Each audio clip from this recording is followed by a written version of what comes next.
అందరికీ హృదయపూర్వక వందనాలు. అందరికి వందనాలండి. ఈరోజే మొదటిసారి వచ్చిన వాళ్ళు ఎవరైనా ఉంటే మందిరంలోనికి మా మధ్యలోకి ఈరోజే ఫస్ట్ టైం వచ్చిన వాళ్ళు ఉంటే ఒకసారి లేచి నిలబడండి. మీకోసం ప్రార్థన చేస్తాం. అలాగే పరిచారకులు మీకు ఒక పుస్తకాన్ని ఇస్తారు. ఇంటికి వెళ్ళిన తర్వాత ప్రశాంతంగా ఆ పుస్తకాన్ని చదవండి. ఒకప్పుడు ఉన్నటువంటి విశ్వాసాన్ని వదిలి నేను యేసు ప్రభుని ఎందుకు నమ్ముకున్నానో, నేను గతంలో సేవించిన వారికి యేసు ప్రభుకున్న వ్యత్యాసం ఏంటో, వారు చెయ్యలేనిది యేసు ప్రభు చేసినది ఏమిటో, మరి యేసుక్రీస్తుని గురించి ఇతర మత సాహిత్యాలు కూడా ఏమని సెలవిచ్చాయో ఆ విషయాలన్నీ కూడా అందులో ప్రస్తావించడం జరిగింది. తప్పనిసరిగా ఇంటికి వెళ్ళిన తర్వాత ఆ పుస్తకాన్ని చదవండి. అంతా ఒక 30-32 పేజీలు ఉంటుంది. సరదాగా చదివేయచ్చు. సత్యము మనల్ని స్వతంత్రులుగా చేస్తుంది. అది చదవటం ద్వారా మీరు దీవించబడతారు, సత్య విషయంలో ఆశీర్వదించబడతారు. మీరు కూడా ఇతరులకు దేవుని గురించి చెప్పడానికి కొంత అవగాహన మీకు కలిగిద్ది. కాబట్టి తప్పకుండా చదవండి. ఒకవేళ నాకు చదువు రాదు అని నువ్వు అంటే చదువు వచ్చిన వాళ్ళకి ఇచ్చి చదివించుకో. నువ్వు దీవించబడతావు, చదివిన వాళ్ళు కూడా దీవించబడతారు. అలాగే నిలబడి తలలు వంచి కళ్ళు మూయండి. మీ సమస్యల కోసం దేవుని సమాధానం మీ జీవితంలో దొరుకున్నట్లు మీకోసం ప్రార్థన చేస్తాం. మీరు ఒక మంచి పని చేశారు, జీవం గల దేవుని దగ్గరకు వచ్చారు. ఇంకెట్టి పరిస్థితుల్లో యేసయ్యను వదిలిపెట్టద్దు. యేసయ్యలో స్థిరపడండి. మీరు నిత్య జీవాన్ని స్వతంత్రించుకుంటారు. భూమి మీద కూడా దేవుని సమాధానాన్ని అనుభవిస్తారు. అలాగే నిలబడి కళ్ళు మూసి తలలు వంచండి. సంఘమా వారి కోసం ప్రార్థన చేయి. సేవకులు వారి కోసం ప్రార్థన చేస్తారు. అందరం ప్రార్థన చేద్దాం. ప్రార్థన. పరిశుద్ధుడైన తండ్రి, ప్రేమ కలిగిన ప్రభువా, నీకు స్తోత్రాలయ్యా. ఈ పునరుద్ధానపు వేళ నీ సన్నిధికి నూతనంగా మీరు తీసుకుని వచ్చిన ప్రతి ఒక్కరిని బట్టి కృతజ్ఞతాస్తుతులు. రాత్రి కాలపు వేళ ఎంతోమందిని మీరు తీసుకొని వచ్చారు. మరలా పగటి కాలపు వేళ మరలా నూతన ఆత్మలు మీరు తీసుకొని వచ్చారు ప్రభువా. దేవా, వీరందరిని బట్టి నీకు వందనాలు చెల్లిస్తున్నాం. వీరిలో ఎంతమంది రక్షణ మారు మనసు లేకుండా ఉన్నారు, యేసు నామములో వారిని మీరు దర్శించండి అయ్యా. వారి మనోనేత్రాలు వెలిగించండి అయ్యా. ఎదుగో వారి చేత ఉన్న సత్య దర్శనం అనే పుస్తకాన్ని వారు చదువుతూ ఉండగా వారి మనోనేత్రాలు వెలిగించి వారి ఆత్మను గురించి వారు ఆలోచించున్నట్లు సహాయించి, రక్షణ పొందిన వారైతే ఆత్మీయంగా మీరు బలపరచండి. భౌతికమైన సమస్యలతో ఇతి బాధలతో నీ సన్నిధిలో అడుగుపెట్టారేమో, అనారోగ్యాలుంటే స్వస్థపరచండి, అప్పుల బంధకాలుంటే తెంచివేయండి, కోర్టు కేసులుంటే కొట్టివేయండి ప్రభువా. కుటుంబంలో సమాధానము లేని స్థితిలో వచ్చి ఉంటే ఈరోజు వారి గృహాల్లో మీరు అడుగుపెట్టుదురుగాక ప్రభువా. సంవత్సరాల తరబడిగా అనుభవిస్తున్న దరిద్రత, శాపము యేసు నామములో కొట్టివేయబడునుగాక ప్రభువా. వారితో పాటు వారి గృహాల్లో మీరు అడుగు పెట్టమని ప్రార్థన చేస్తున్నాం. దేవాన్ని సన్నిధిలో అడుగుపెట్టి నీ సహాయాన్ని వేడుకుంటూ ఉండగా యేసు నామములో నీ బిడ్డలు దీవించబడుదురుగాక ప్రభువా. నీ సన్నిధిని వారికి తోడుగా ఉంచండి. ఒకవేళ వేరే సంఘాలకు చెందిన వారై ఉండి ఈ పరిచయను చూసి వెళదామని వచ్చి ఉంటే వారు వెళుతున్న సంఘాలు వారిని స్థిరపరచండి. ఎక్కడికి వెళ్ళని వారైతే ఈ తండ్రి సన్నిధి పరిచయలో స్థిరపరచబడిన వారై నీ కొరకు అంటుకట్టబడి ఫలించుదురుగాక ప్రభువా. కృపతో దీవించు. అలాగనే పేదలు దీనులైన నీ బిడ్డలు నీ పరిచర్య కోసం విత్తిన హృదయపూర్వకమైన కానుకను, అర్పణను, ప్రతిష్టార్పణ మీరు దీవించి లక్షంతులుగా నీ బిడ్డలకు ప్రతిఫలమును దయచేయండి. దూర ప్రాంతాల్లో ఉండి పరిచర్యకు సహకరిస్తున్న బిడ్డలను కూడా మీరు ఆశీర్వదించండి. ఈ పరిచర్యలో ఎన్నో అక్కర్లు, అవసరతలు ఉన్నాయి ప్రభువా. అయ్యా, మీరే సహాయం చేసి సమృద్ధి అయిన దీవెన దయచి నీ దాసులు నీ మాటలు అందించబోతూ ఉండగా యేసయ్యా మీరే మా అందరితో కూడా మాట్లాడి నీ ఘనమైన నామానికి మహిమ తెచ్చుకోమని, ఆటంకాల అవరోధాలన్నీ కూడా దూరపరచమని కృతజ్ఞతాస్తుతులు చెల్లిస్తూ యేసు నామములోనే ప్రార్థిస్తూ ఉన్నాము తండ్రి. ఆమేన్. ప్రశాంతంగా కూర్చుందాం, దేవుని మాటలు విందాం.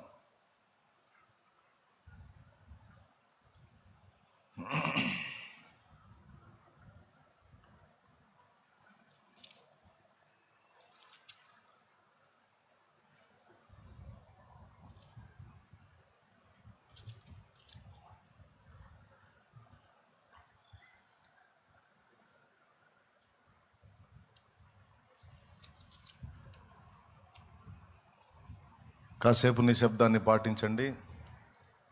దేవుని వాక్యం విందాం.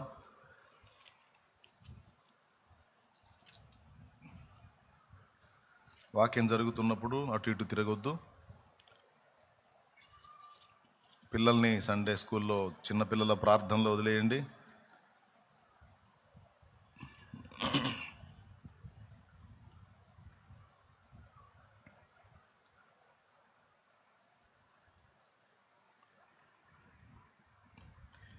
బైబిల్ గ్రంథంలో నుండి ఆదికాండము 6వ అధ్యాయము. ఆదికాండము 6వ అధ్యాయము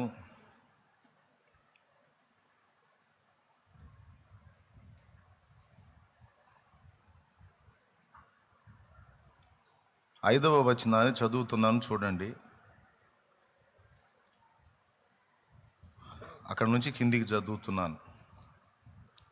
నరుల చెడుతనము భూమి మీద గొప్పదనియు, వారి హృదయం యొక్క తలంపులలోని ఊహ అంతయు ఎల్లప్పుడూ కేవలము చెడ్డదనియు యెహోవా చూచి, తాను భూమి మీద నరులను చేసినందుకు యెహోవా సంతాపము నొంది తన హృదయములో నొచ్చుకొనెను.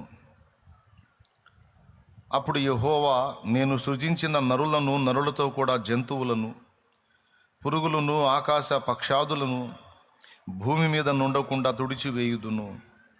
ఏలయనగా నేను వారిని సృష్టించినందుకు సంతాపము నొంది ఉన్నానెను.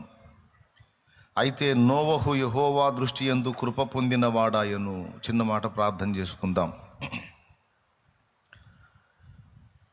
ప్రేమ కలిగిన మా మహాపరిశుద్ధ తండ్రి, ఘనుడవగు దేవా, నీకు స్తోత్రము.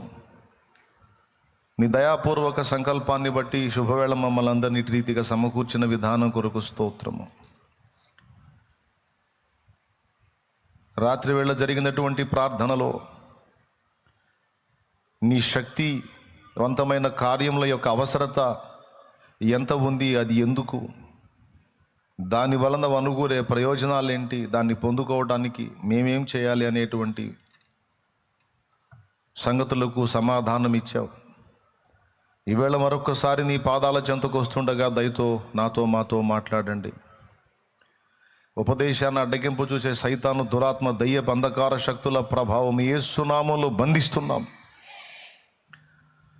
పూర్తిగా మీరే అధ్యక్ష స్థానం ముందుండి మీ వాక్యమును పంపి నాతో మాతో మాట్లాడండి. నమ్మకమైన దేవాని వాక్యమును పంపండి. ప్రతి విధమైన అల్లరి, ఆటంకము, శోధన యేసు నామములో బంధిస్తున్నాం. నీ కృపా కాపుదల మా మధ్య ఉండునుగాక, మాతో ఉండునుగాక. నీ సన్నిధి సహాయము చేయమని యేసు నామములో ప్రార్థించి విశ్వాసమును బట్టి స్వతంత్రించుకుంటున్నాం తండ్రి. మన ప్రార్థన విని జవాబిచ్చిన దేవునికి విశ్వాసంతో 2 చేతులెత్తి స్తోత్రాలు చెప్దామా?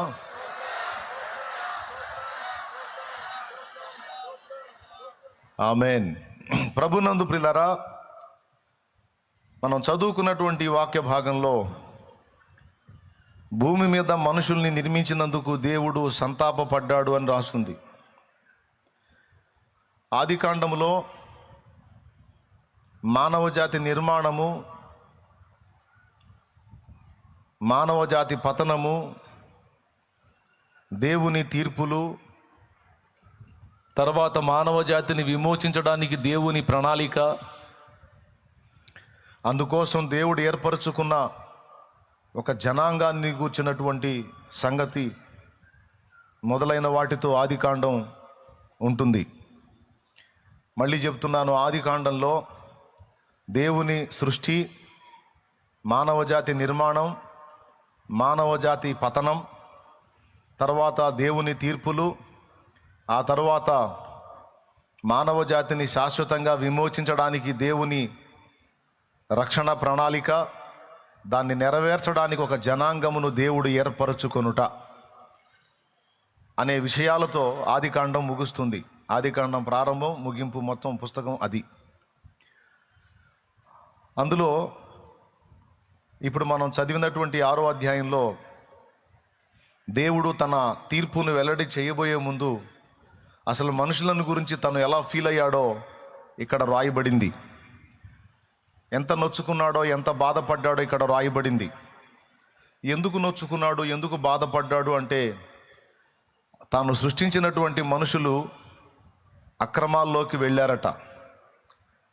క్రమము తప్పి నడవటం, దేవుడు వారికి ఏర్పరిచిన మార్గాన్ని చెరిపేసుకొని తమకిష్టమైన మార్గాల్లో నడవటం, దేవుడు దుఃఖపడే విధంగా వారి యొక్క ప్రవర్తన ఉండటం, మరి చాలా ఓపికతో దేవుడు సహించిన వాళ్ళు తమ ప్రవర్తనను మార్చుకోకపోవటం, ఇంకా కరడుగట్టిపోవటం, మొత్తం మీద అసలు వీళ్ళని ఎందుకు చేశాను నేను అని దేవుడు నొచ్చుకునేటట్లు, బాధపడేటట్లు మరి మనుషులు ప్రవర్తించటం, వారిని బట్టి దేవుడు ఫీల్ అవ్వటం అనేది ఇక్కడ మనం చూస్తాం. ఇక్కడ నాదొక ప్రశ్న. దేవుడు భూత భవిష్యత్ వర్తమాన కాలాలు ఎరిగినవాడు కదా. మనుషుల్ని చేసేటప్పుడు మనుషులు ఇలా తయారవుతారు, వాళ్ళు ఇలాంటి పనులు చేస్తారు, ఈ విధంగా అక్రమకారులు అవుతారు అని దేవునికి తెలియదా? దేవునికి తెలిసినప్పుడు ఇలాగ నేను వీళ్ళని చేసినందుకు సంతాపపడుతున్నాను, బాధపడుతున్నాను, సంతాపం నొందుతున్నాను అని చెప్పుకోవటం ఎందుకు? అంటే మనుషుల విషయంలో దేవుడు ప్రవర్తించేటువంటి తీరును ఇక్కడ మనం గమనించవచ్చు. దేవుడు సర్వజ్ఞుడు అన్నది వాస్తవమే, సర్వాంతర్యామి అన్నది వాస్తవమే. కానీ సర్వజ్ఞుడైన దేవుడు మనతో వ్యవహరించేటప్పుడు మన వంటి వ్యక్తిగానే వ్యవహరిస్తాడు అనేది గతంలో నేను మీకు చెప్పాను. సర్వాంతర్యామి అయిన దేవుడు, అన్ని చోట్ల ఉండే దేవుడు కొన్ని ప్రత్యేకమైన సందర్భాల్లో కొన్ని ప్రదేశాలకు పరిమితమైనట్టు మాట్లాడతాడు అని కూడా గతంలో నేను చెప్పా. ఉదాహరణకి నిర్గమాకాండం 3వ అధ్యాయంలో మోషేతో దేవుడు మాట్లాడుతూ, నిశ్చయముగా నా ప్రజల మొర నా యొద్దకు చేరినది, ఇదిగో నేను వారిని విడిపించుటకు దిగి వచ్చి ఉన్నాను అన్నాడు. అంటే ఎక్కడి నుంచి దిగొచ్చాడు? అంతకుముందు ఎక్కడున్నాడు? దేవుడు అన్ని చోట్ల ఉంటాడు కదా, దేవుడు సర్వాంతర్యామి కదా. దేవుడు సర్వాంతర్యామి అయినప్పుడు, అన్ని ప్రదేశాల్లో దేవుడు ఉన్నప్పుడు మళ్ళీ స్పెషల్గా నేను దిగొచ్చాను అని ఎందుకు మాట్లాడాడు? సర్వాంతర్యామి అన్నది నిజమే, కొన్నిసార్లు కొన్ని సందర్భాలను బట్టి ఒక స్థలమునకు పరిమితం కూడా తాను చేసుకుంటాడు అన్నది నిజమే. దేవునికి అన్ని విధాల సౌకర్యం ఉందండి. ప్రపంచమంతటా ఉండగలడు, ప్రపంచమునే తన యందు ఉంచుకోగలడు, సమీపించరాని తేజస్సులో ఉండగలడు, పరలోక సింహాసనం మీద ఉండగలడు, భూమి మీద నీతో నాతో మనందరితో, ఇక్కడ ఎంతమంది ఉన్నారో అంతమందితో కూడా ఉండగలడు, అంతమందితో ఉండగలడు. ఆ సౌకర్యం దేవునికి ఉంది. దిగివచ్చి ఉన్నాను అంటే ఒక స్థలానికి పరిమితమైనట్టు మాట్లాడుతున్నాడు. నేను వేరే ప్రదేశంలో ఉన్నాను, వాళ్ళు ఫోన్ చేశారు వచ్చాను అన్నట్టు మాట్లాడుతున్నాడు. అంటే ఇప్పుడు దిగి వచ్చామంటే అంతకుముందు అక్కడ లేడా దేవుడు? లేడనే అర్థమే వస్తుంది కదా. అట్లాగా సర్వాంతర్యామిగా వ్యవహరించగలడు, సమస్తమును తన యందు కలిగి ఉండగలడు, మళ్ళా ఒక ప్రదేశానికి కట్టుబడి నేను ఉన్నాను అన్నట్టు కూడా వ్యవహరించగలడు. కాబట్టి ముందు అసలు దేవుడు ఎలా ప్రవర్తించాడో, ఎలా వ్యవహరించాడో బైబిల్లో మనం కొంచెం పరిశీలనగా గమనించాలి. సరే, దాన్ని పక్కన పెడదాం. దేవుడు సంతాపపడ్డాడు అనే మాట మీద మన దృష్టి ఉంచుదాం. ఎందుకు బాధపడ్డాడు అంటే, వాళ్ళు బాగుంటారని వాళ్ళని నిర్మించాడు, వాళ్ళు తేడా పడ్డారు. మరి వాళ్ళ విషయంలో ఆయన మనవలే ఫీల్ అయ్యాడు. పిల్లల్ని కన్నాను, పిల్లల్ని పెంచి పెద్ద చేశాను, వాళ్ళు మంచోళ్ళు అవుతారు, ప్రయోజకులు అవుతారు, నా చేతికి అక్కరకు వస్తారు అనుకున్నాను, కానీ వాళ్ళు తాగుబోతులుగాను తిరుగుబోతులుగాను అయిపోయారని ఒక తండ్రి ఫీల్ అయినట్టు. ఏం చేద్దాం, మంచి కొడుకుని కన్నాం అనుకున్నాను, కానీ వాడు ఎంత దుష్టుడవుతాడు అనుకోలేదు. మంచి కూతుర్ని కన్నాను అనుకున్నాను, కానీ ఆ అమ్మాయి ఇలా చేసేద్దని అనుకోలేదు అని వాళ్ళని కన్నందుకు తల్లిదండ్రి సంతాప పడతారు. అలాగే ఈ మనుషులను బట్టి దేవుడు కూడా సంతాపపడ్డాడు అనే విషయం మనం గమనించినప్పుడు ఆయన ఒక తండ్రిలా ఫీల్ అవుతున్నాడు, ఆయన బాధపడుతున్నాడు సృష్టికర్తగా. దీర్ఘకాలం సహించాడు, అయినా మార్పు చెందలేదు, కోపం వచ్చింది. ఇక వీళ్ళని భూమి మీద ఉంచడానికి వీల్లేదు, మొత్తాన్ని సమూలంగా నాశనం చేసి మళ్ళీ ఆదాం హవ్వల దగ్గర నుంచి మొదలు పెట్టాలా? లేకపోతే ఈ ఉన్నాళ్లలో ఎవడన్నా పనికొచ్చేవాడు ఉన్నాడా? ఉన్నాళ్లలో ఒక్కడ పనికి వచ్చేవాడున్న ఆ కుటుంబాన్ని ఆధారం చేసుకొని మళ్ళా భూమి మీద మనుషుల్ని అభివృద్ధి పరుస్తానని దేవుడు పరిశీలించినప్పుడు నోవహు దేవుని దృష్టికి కృప పొందినవాడాయను అన్నది దేవుని వాక్యం. దేవునికి స్తోత్రం కలుగునుగాక. హల్లెలూయా. ఏమన్నాడు? నోవహు దేవుని దృష్టికి కృప పొందినవాడాయను. అందరినీ, భూమి మీద ఉన్న మనుషులందరినీ చూశాడు, నోవాను చూశాడు. నోవా ప్రత్యేకంగా కనపడ్డాడు. కాబట్టి ఇక ఫిక్స్ అయిపోయాడు, మొత్తాన్ని నాశనం చేయాల్సిన అవసరం లేదు, మళ్ళా మొదటి మనుషుడి దగ్గర నుంచి మళ్ళా నిర్మాణం మొదలు పెట్టాల్సిన అవసరం లేదు. భూమి మీద అందరూ చెడిపోయినా నోవా కుటుంబం మాత్రం చెడిపోలేదు. నోవా నా యందు భయభక్తులు కలిగి ఉన్నాడు, నాతో నడుస్తున్నాడు. కాబట్టి నోవా ఫ్యామిలీని, నోవహు కుటుంబాన్ని నేను వాడుకొని మళ్ళా భూమి మీద మనుషుల్ని విస్తరింపజేస్తాను. ఈ దుర్మార్గులందరినీ, ఏది నోవా తరములో ఉన్నటువంటి దుర్మార్గులందరినీ హతము చేస్తానని జలప్రళయము రప్పించి 40 రాత్రులు 40 పగళ్ళు ఎడతెరిపి లేకుండా ప్రచండమైన వర్షాన్ని రప్పించి అగాధపు ఊటలను విప్పి ఆకాశ తూములను విప్పి భూమి మీద ఉన్న పర్వతాలు కూడా మునిగిపోయేంత నీళ్లతో నింపి పడేశాడు. ప్రచండమైన వర్షం. నోవహు దాన్ని గూర్చి హెచ్చరిక చేసేటట్టు దేవుడు సహాయం చేశాడు ఆ ప్రజలకి. సమాచారం ఇవ్వకుండా దేవుడు ఉగ్రత రానివ్వలేదు. ఉగ్రత రప్పించే ముందు దేవుడు వారికి సమాచారం ఇప్పించాడు. నాకు తెలిసి కొన్ని సంవత్సరాలే నోవహు వారికి ప్రకటించాడు. అన్నలారా, దేవుడు మాట్లాడాడు. మరి భూమి మీద మీ దుర్మార్గం విస్తారమైపోయింది, పాపం విస్తరించింది, దేవుడు తట్టుకోలేకపోతున్నాడు. మన ఇష్టారాజ్యంగా బ్రతకడానికి లేదు, మనకు సృష్టికర్త ఒకడు ఉన్నాడు. మనందరికీ ముక్కు, కళ్ళు, చెవులు, నోరు, నాలుక, కాళ్ళు, చేతులు, శరీరం అంతటిని నిర్మించిన నిర్మాణకుడు ఒకడు ఉన్నాడు. మనల్ని మనం నిర్మించుకోవాలా, మన అమ్మ అయ్య కూడా నిర్మించాలా. వాళ్ళని, మనల్ని మొత్తాన్ని తన చేతులతో నిర్మించిన వాడు. ఇంత సౌకర్యవంతమైన శరీరమును, ప్రకృతిని, ఆహారమును, నీటిని, మన మనుగడ కావలసిన వనరులన్నిటినీ ఏర్పాటు చేసినటువంటి సృష్టికర్త ఒకడున్నాడు. ఆయన బాధపడుతున్నాడు. ఆయన కోపగించుకుంటే మనందరికీ నాశనము తప్పదు. కాబట్టి మారు మనసు పొందండి, మీరు చేసే అకృత్యాలను విసర్జించండి, పాపక్రియలను విసర్జించండి, దేవుని వైపు మళ్ళుకోండి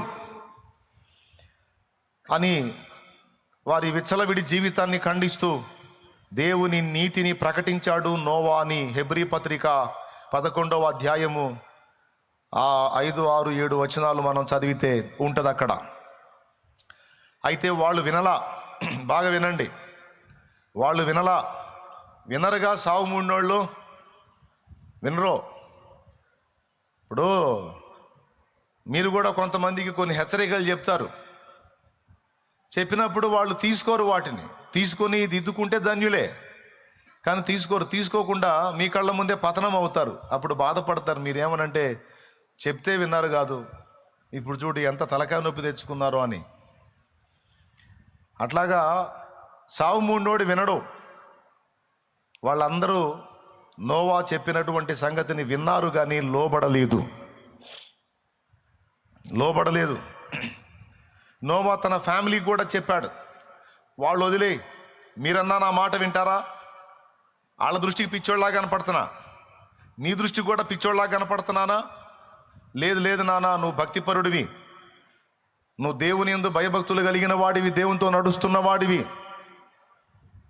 లేదు నీ మాట మేము వింటాం, నీ మాట మేము సీరియస్గా తీసుకుంటామని కొడుకులు అన్నారు. కోడళ్ళు కూడా అన్నారు, మామగారు అలా అనొద్దు, మీరు భక్తి కలిగిన వారు, మీరు చెప్పేది ఖచ్చితంగా జరుగుతుందని మేము నమ్ముతున్నాము. బయట వాళ్ళు 100 మాటలు అనుకుంటే మీకెందుకు, మీరు చెప్పండి ఏం చేయాలో అని కోడళ్ళు అన్నారు. భార్య కూడా అంది, ఏమండి మీరు ఎందుకు అలా అనుకుంటున్నారు?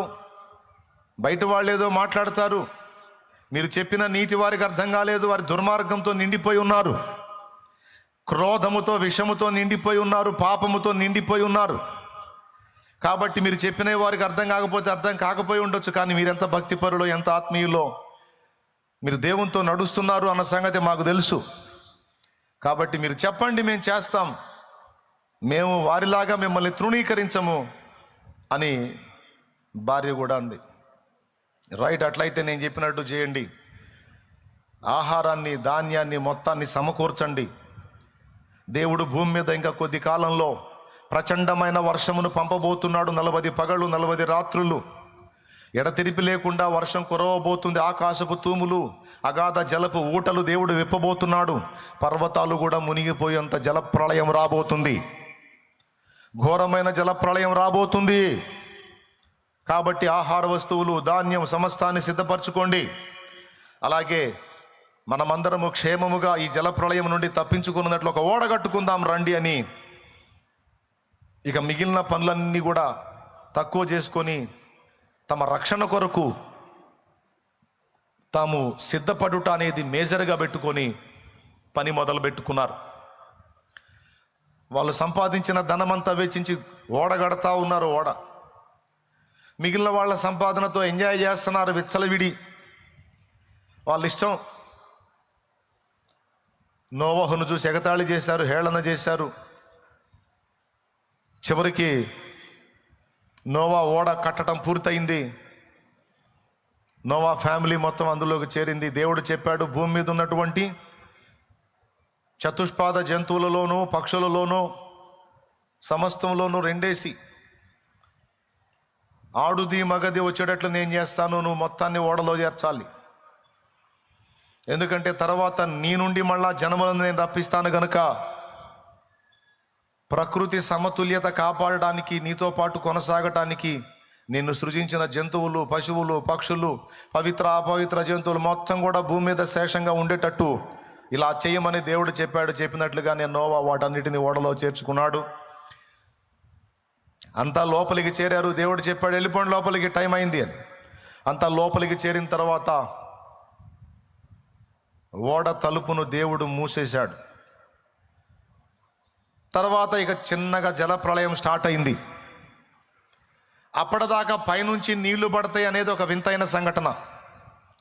నేల నుండి ఆవిరి లేచి భూమిని చదును చేస్తే దాని ద్వారా పంటలు పండించుకొని బ్రతికారు. ఇప్పుడు మనం పైనుండి అగ్ని కురిసిద్ది అంటే జనం ఆశ్చర్యంగా చూసినట్టు, ఆ రోజుల్లో పైనుండి నీళ్లు పడతాయి అంటే వింతగా చూశారు, ఎందుకంటే అనుభవం లేదు.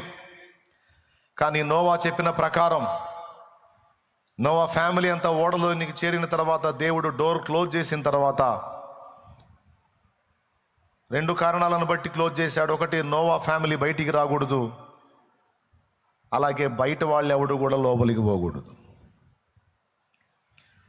క్లోజ్ చేసేసాడు. ఇక జలప్రళయం స్టార్ట్ అయింది. చూస్తానే గిలకల మట్టుకు, మోకాళ్ళ మట్టుకు, నడుముల మట్టుకు నీళ్ళు వస్తూ ఉన్నాయి.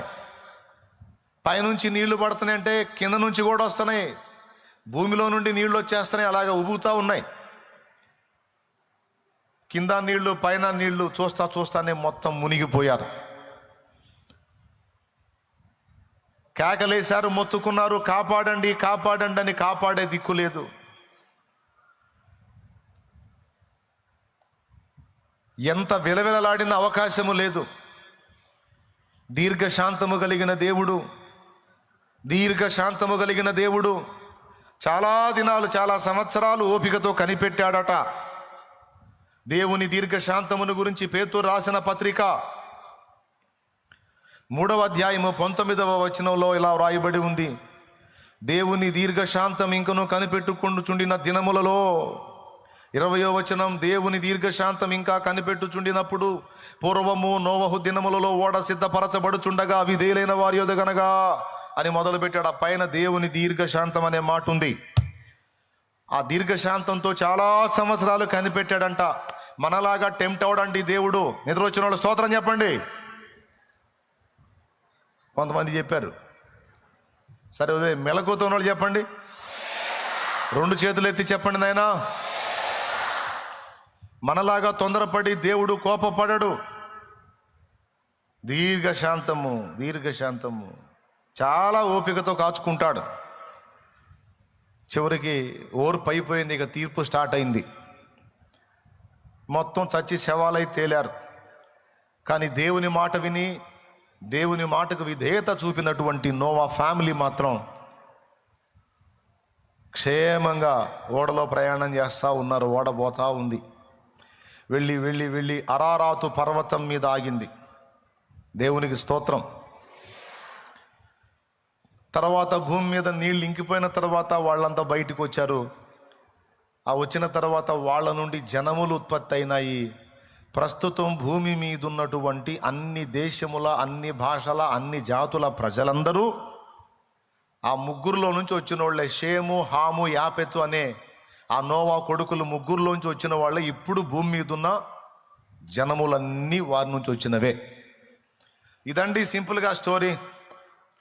సావు మూడోడు చెబితే వినడు. వాడి నడమంత్రం, వాడి మిడివేళం వాడే ఊరేగుతూ ఉంటాడు కదా, రే మూడిందిరా, నీకు కొంచెం మార్చుకోరా, మారు మనసు పొందురా, కాస్త చూడరా, దేవుడు ఒకడు ఉన్నాడురా అంటే వాడి నడగా వాడు విర్రవేగటమేందో. ఇంకా చెప్పాలంటే నీతిని చెప్పిన నిన్ను కూడా తిడతాడు వాడు. నోవాహుని ఎగతాళి చేశారు, హేళన చేశారు, దూషించారు, చివరికి సచ్చి శవాలయ్యారు. నోవా మాత్రం క్షేమంగా ఉన్నాడు. తర్వాత జనములన్నిటికీ మూలపిత్రుడు నోవా అయ్యాడు. సరే, అంతవరకు బాగుంది. ఇప్పుడు నేను అది చెప్పాలని కాదు మొదలుపెట్టింది, ఇవన్నీ మీకు తెలుసు. మీకు ఆవేశం వచ్చి బైబిల్ చదవటం మొదలుపెట్టినప్పుడల్లా ముందు చదివేది ఆదికాండమే.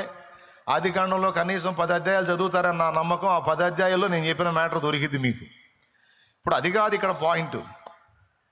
దేవుడు ఒక ప్రత్యేకమైన మాటను ఇక్కడ వాడాడు. 5వ వచనం మీరు చదవండి. నరుల చెడు తనము భూమి మీద గొప్పదనియు, వారి హృదయం యొక్క తలంపులలోని ఊహంతయు ఎల్లప్పుడూ కేవలము చెడ్డదనియు యెహోవా చూచి. వారి హృదయముల యొక్క తలంపులలోని ఊహ అన్నాడు. ఏమండి, మనిషి మనసు అనేది ఉన్నప్పుడు, మనిషికి ఒక హృదయం ఉన్నప్పుడు, మేధస్సు ఉన్నప్పుడు అందులో ఎన్నో రకాల ఊహలు, ఆలోచనలు పుడతాయి. నీకు ఎన్నో రకాల ఊహలు వస్తాయి, ఎన్నో విషయాలు ఊహించుకుంటావు. అందులో మంచివి ఉంటాయి, చెడ్డవి ఉంటాయి. ఆ ఊహలలో ఒక ఊహ, ఎప్పుడన్నా దేవుడు దయ చూపి శాలేమన్న మా ఇంటికి వస్తే బాగుండు అనేది కూడా ఒక ఊహ ఉంటుంది మీ ఊహల్లో. కొన్నిసార్లు ఏదో నిజంగానే వచ్చినట్టు, మీతో కూర్చున్నట్టు, మీ ఇంట్లో అంత తిన్నట్టు, ఏదో మీతో సంభాషించినట్టు, మీకోసం ప్రార్థన చేసినట్టు, ఇట్లాంటి ఊహలు వస్తుంటాయి. ఊహలు మీరు ఎంతమందికి వచ్చినా ఇట్లాంటి ఊహలు చెప్పండి. నిజంగా నేను అట్లా ఊహించుకున్నానన్నా, నాకు అట్లాంటి ఊహలు చాలాసార్లు వచ్చినాయి. ఇప్పుడు కూడా నేను అదే ఊహించుకుంటున్నాను. చాలామంది చేతులు ఎత్తారు, చాలా వందనాలు.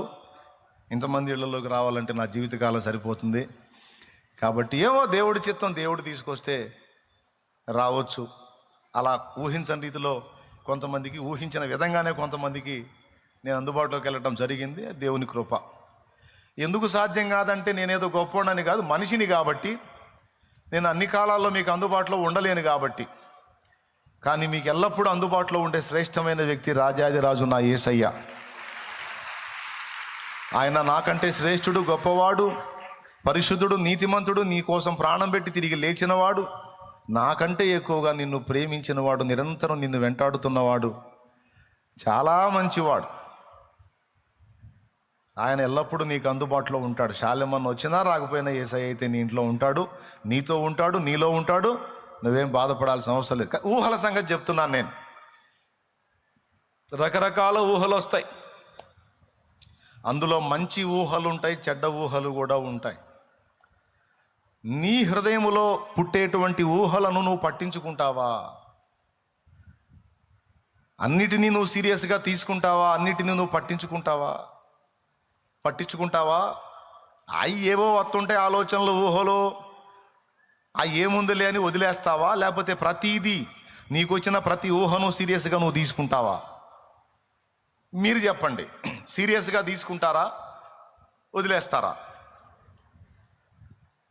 అన్న నేను ఏం సీరియస్గా, వందలాది ఊహలు పుడతాయి ఒక రోజులో, వందలాది వేలాది ఊహలు వస్తుంటాయి హృదయంలో.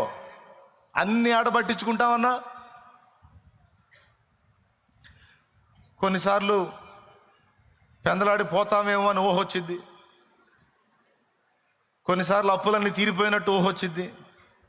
కొన్నిసార్లు ఏమో ఇంకా ఎక్కువైపోయి ఇల్లు కూడా వేలం వేసినట్టు వస్తుంది. కొన్నిసార్లు పిల్లలకి ఏమన్నా ఇబ్బందుల్లో ఉన్న పిల్లలు బాగుపడ్డట్టు ఊహ వస్తుంది. కొన్నిసార్లు కీడుకు సంబంధించిన ఊహలు కలుగుతాయా, కలగవా? పెద్దగా చెప్పండి.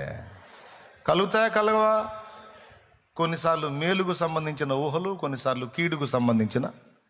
పొలం వేసాను పోయిద్దేమో, తీరా పండిన తర్వాత గిట్టుబాటు ధర రాదేమో, వ్యాపారం మొదలుపెట్టా సాగదో, నష్టం వచ్చిద్దేమో, ఉద్యోగ ప్రయత్నం చేస్తున్నా రాదేమో, లేదా వచ్చిద్దేమో, ఎన్నో ఊహలు. మన హృదయములో ఎన్నో ఊహలు పుడతాయి. పుట్టిన ఊహలన్నీ మనం సీరియస్గా తీసుకోం. ఇది పక్కా. ఎంతమంది ఒప్పుకుంటారు ఈ మాటకి? అందరూ ఒప్పుకుంటారా? మన కలిగే ఊహలన్నీ సీరియస్గా తీసుకుంటే పొలం వేయడు రైతిక. ఎందుకంటే పండదు అనే ఊహ వచ్చిందనుకో, దాన్ని సీరియస్గా తీసుకున్నాడు అనుకో, ఇంకా ఏసి ప్రయోజనమే ఉంది? వేయడు, అసలు ఏ పని చెయ్యడు. కాబట్టి ఎన్నో ఊహలు వస్తాయి, వాటిని అధిగమించి పనులు చేస్తాం మనం. పండదని ఎందుకు అనుకోవాలి? పండొచ్చుగా. పండినా పండకపోయినా మరి మనకి ఇంకోటి తెలియదుగా. మనకు దొరికింది అదేగా, చిన్నప్పటి నుంచి మనకు తెలిసింది అదేగా. చేసేది ఏముంది, అదే చేద్దాం, ఆ పైన దేవుడి దయ అనుకొని తెగించి వేస్తాడు. అది జరిగేది. అవునా? దీన్ని బట్టి మనకేమర్థమవుతుందంటే, మన హృదయములో ఉత్పత్తి అయ్యేటువంటి ఊహలన్నిటిని మనం సీరియస్గా తీసుకోము. అవునా? కానీ మనల్ని సృష్టించిన సృష్టికర్త మన మాటల్ని, చేష్టల్నే కాదు, మనం అనుకుంటాం మన మాటల్ని దేవుడు పట్టించుకుంటాడు, మన చేసే క్రియలను దేవుడు సీరియస్గా తీసుకుంటాడు అని అనుకుంటాం. కానీ ఇక్కడ బయలుపడుతున్నది ఏంటంటే, మన హృదయములో వచ్చే ఊహలను కూడా దేవుడు తీవ్రంగా పరిగణిస్తాడు అనేది ఇక్కడ వెల్లడవుతుంది. వీళ్ళు ఎందుకు ఇలా తయారయ్యారు అంటే, వాళ్ళ హృదయం యొక్క తలంపులలోని ఊహ చెడిపోయింది. ఆ చెడిపోయిన ఊహలు కలిగి ఉన్నందున దాని ప్రభావం వల్ల వీళ్ళింత దరిద్రగొట్టు స్థితికి దిగజారారు, ఇంత నీచంగా ప్రవర్తిస్తున్నారు. వీళ్ళ హృదయం యొక్క తలంపులలోని ఊహంతా కేవలము చెడ్డది అనేది దేవుడు ఇక్కడ రాయించాడు. వీళ్ళు చెడిపోయిన వాళ్ళు అంటే బాగుంటుంది, చెడ్డ క్రియలు చేశారు దరిద్రులు అంటే బాగుంటుంది. కానీ వాళ్ళ ఊహ చెడ్డది అన్నాడు. ఊహను పట్టించుకున్నట్టు మాట్లాడుతున్నాడు. పాత నిబంధనలోనేనా, క్రొత్త నిబంధనలో కూడా ఊహకు విలువించాడు. దేవుడు విలువించాడండి.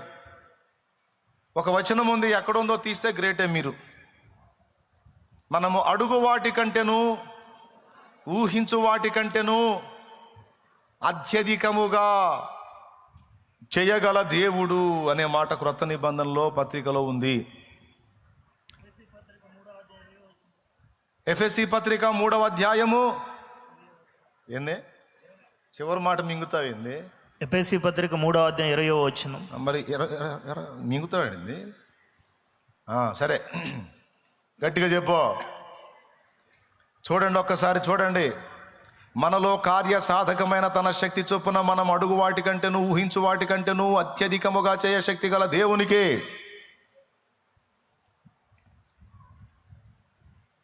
అంతేనా దావీదు? అంతేనండి. ఏం మాట్లాడేంది? అత్యధికంగా శక్తి గల దేవునికి. ఇవాళ నరసరాపేట ఏం చేశాడో, ఏడు కూర్చున్నాడు. దేవునికి స్తోత్రం చెప్పండి గట్టిగా. ప్రియులారా,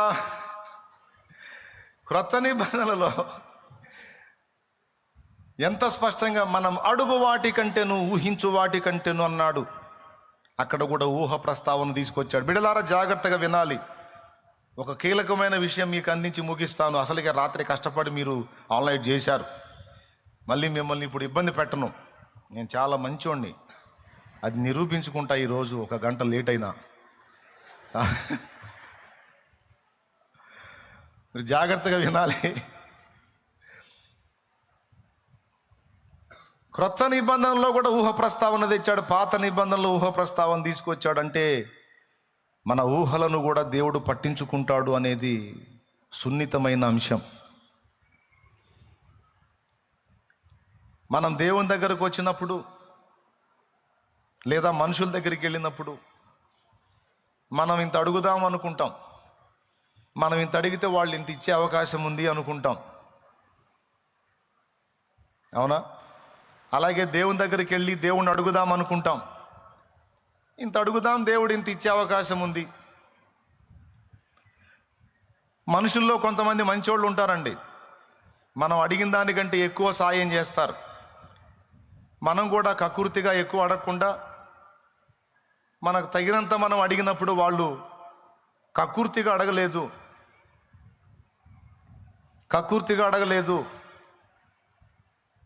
స్థితికి తగ్గట్టు అడిగారు, అవసరానికి తగ్గట్టు అడిగారు, పాప ఇంకొంచెం కలిపిద్దామని కొంతమంది దయగలిగిన మనుషులు ఇస్తారు. అట్లా కొంతమంది మంచి మనుషుల దగ్గరికి మనం వెళ్ళినప్పుడు ముందే అనుకుంటాం, మనకు 500 అవసరమైంది, 500 అడుగుదాం, ఆయన దయగలిగితే 600 ఇస్తాడు అనుకొని వెళ్తాం. ఆ మనిషి కనికరం గలవాడైతే 1000 రూపాయలు ఇస్తాడు. తీసుకోవా మరి 500 అంటే ఎట్లా సరిపోయింది? కానీ 500 అడుగుదాం, మంచి మనిషి కాబట్టి ఒక 100 కలిపిస్తాడు, 600 ఇస్తాడు అనుకుంటే మనం అడుగుదాం అనుకుంది ఎంత? 500. ఎంత ఇస్తాడని ఊహించాం, ఊహ ఎంత? కానీ అతను 1000 ఇచ్చాడు. సంతోషం మనకి. అంతకంటే శ్రేష్ఠుడు దేవుడు. దేవుని దగ్గరికి వెళ్ళి మనం ఇది అడుగుదాం అనుకుంటాం, ఏదో అల్పమైంది, మన ఊహలన్నీ కూడా అల్పమైన వాటి చుట్టే ఉంటాయిలే, ఏదో అల్పమైన దాన్ని అడుగుదామని దేవుని ముందు కూర్చుంటాం. ఏదో ఇది అడిగాం కదా ఇంత చేస్తాడులే అని అనుకుంటాం. ఉదాహరణకి 500 అడుగుదాం, ఒక 1000 రూపాయలు ఇస్తాడు, ఇవ్వచ్చు ఎందుకంటే ఆయన దేవుడు కాబట్టి అనుకుంటే, నువ్వు అడుగు వాటి కంటేను, ఇంత ఇస్తాడని ఊహించే వాటి కంటేను అత్యధికము కంటే 50,000 ఇవ్వచ్చు, లేదా 5 లక్షలు ఇవ్వచ్చు. మీరు చప్పట్లు ఎందుకు కొట్టారో నాకు తెలుసు. నిజంగా దేవుడు ఆ పని చేస్తే బాగుండు. దేవునికి చాలా బాధల్లో ఉన్నావు, నిజంగా దేవుడు ఆ పని చేస్తే బాగుండు అంటే గుర్తుపెట్టుకోనైనా ఖచ్చితంగా దేవుని మనసు అదే. మనం అడిగే అల్పమైనవి దేవుడు ఇవ్వాలనుకున్న శ్రేష్టమైనవి. మన మతి పోగొడతాడు దేవుడు, తనను నమ్మిన వారిని సిగ్గుపరిచేవాడైతే కాదు. అడుగు వాటి కంటేను, ఊహించే వాటి కంటేను అత్యధికముగా దయచేయగల దేవుడు. ఇంత కార్యమును నేనెన్నడూ అడగలేదు, ఊహించను లేదు. ఇంత కార్యమును నేను అడగలేదు, ఊహించను లేదు. నా బ్రతుకాలం కష్టపడి ఒక 50 ఆత్మల్ని సిలువ చెంతకు చేరిస్తే చాలు అనుకున్నాను. దేవుడు చిత్తమై వాడుకుంటే ఒక 100, 150, 200 మంది. బతుకంతా కష్టపడి ఒకవేళ చాలా దేవుడు కృప చూపితే ఒక 1000 మంది రక్షణలో నడిస్తే చాలు అనుకున్నా. 1000 మందిది కూడా ధైర్యం లేదు. కానీ దేవుడు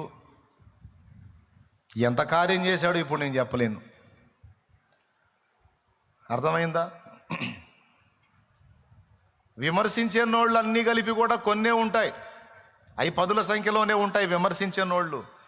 కానీ ఎంతో ప్రేమించి నా కోసం ప్రార్థించి నన్ను వెంబడించేటువంటి హృదయాలు లక్షల కొలది ఉండేటట్టు చేశాడు, కోట్ల కొలది ఉండేటట్టు చేశాడు దేవుడు. ప్రత్యక్షంగాను పరోక్షంగాను కూడా. మీకు అందరికీ తెలుసు, ఇది నేను ఎచ్చులు చెప్పుకోవటం కాదు. మురిగేవి అరిసేవన్నీ కూడా 2 కప్పలే. ఏమండి, చుంగ్ యాన్ అనేవాడు హోటల్కి పోయాడంట. ఏమంటే నేను మీకు కప్పల్ని సప్లై చేస్తానండి అని. ఎందుకంటే వాళ్ళ ఇంటి ఎదురు ఒక పెద్ద మడుగు ఉంది, ఆ మడుగులో కప్పలు ఉన్నాయి. ఆ కప్పలన్నీ రోజు గోల్ చేస్తున్నాయి నైటు. వీడికి నిద్ర ఉంటల్లా.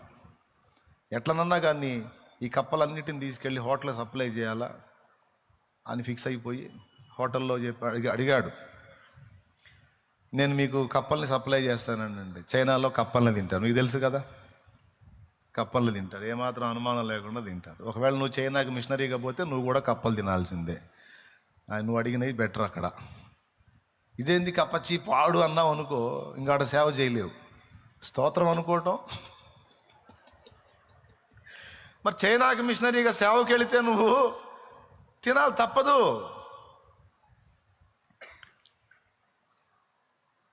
అందుకే నేను వెళ్ళలేదు చైనాకి.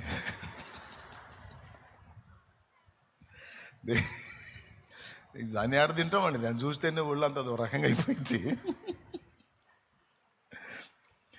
అయితే బాగా వినాలి. వాడు అడిగాడు, ఎన్ని కప్పలు తేగలవా అని. మీకు నేను మరిన్ని తెస్తానంటే తక్కువ రేటు కూడా ఇస్తాను, ముందు నా ఇంటి ముందు ఆ మడుగులు ఆ దరిద్రం పోవాలి అని. సరే నువ్వు ఎన్ని సప్లై చేయగలవో చెప్పని రేటు మాట్లాడుకున్నారు. ఎన్ని తేగలవు అంటే, రోజుకు 200 కప్పలు తేగలను సార్ అన్నాడు. 200 కప్పలు తేగలవా? 200 అక్కర్లేదు, ఒక 100 తీసుకొనిరా. నువ్వు 200 తేగలిగితే 200 తేలేవు లేవు, ఒక 100 తీసుకురా అన్నాడు. భలే పనేనే, మా ఇంటి ఎదురు మడుగు నిండా కప్పలే, నీకెందుకు, నేను 200 పైనే తెస్తా పో అన్నాడు. ఓకే తీసుకురా, తీసుకుంటాను. ఈడిపోయి ఎతకటం మొదలు పెట్టాడు ఆ మడుగులో. ఆ మడుగంతా వెతికినా కూడా 2 కప్పలే వచ్చినాయి బయటికి. దీనిరా నేను 200 కప్పలన్నా 2 కప్పలే వచ్చినాయి ఏంది అంటే, ఇంత న్యూసెన్స్ చేసింది 2 కప్పలే అనమాట. వాడేమనుకున్నాడు, వాటి గోలకి ఎన్ని కప్పలో అనుకున్నాడు. ఆడుంది మొత్తం 2 కప్పలే. అందుకే మురిగే వ్యక్తులంతా 2 కప్పలే. కానీ దేవుడు కృప చూపి, దేవుడు ఆశీర్వదించి ఘనపరిచి ప్రజల హృదయాల్లో నీకు చేరవేసిన హృదయాలు లక్షల కొలది కోట్ల కొలదిగా ఉండేటట్టు దేవుడు చేశాడు. నేను అనుకోలేదు, ఈ వాక్యము నా ఎడల దేవుడు అక్షరాలను నెరవేర్చాడు. అడుగు వాటి కంటేను, ఊహించే వాటి కంటేను అత్యధికముగా ఇవ్వగల దేవుడు. నేనేంది ఆస్తులు అడగల, అంతస్తులు అడగల, భోగాలు అడగల, ఆత్మలని అయ్యా అని ఎప్పుడు మోకాళ్ళు వేసిన, దేవా నాకు ఆత్మలనిమ్ము, నశించిపోతున్న ఆత్మలను రక్షించు దేవా, ఆత్మలనివ్వయ్యా అనే ప్రార్థన చేశా. ఆ ప్రార్థన నా దేవునికి ఇంపైనదిగా అనిపించింది. దేవుడు ఆ కార్యం చేశాడు, విస్తారమైన ఆత్మల రక్షణ కార్యం జరిగించాడు.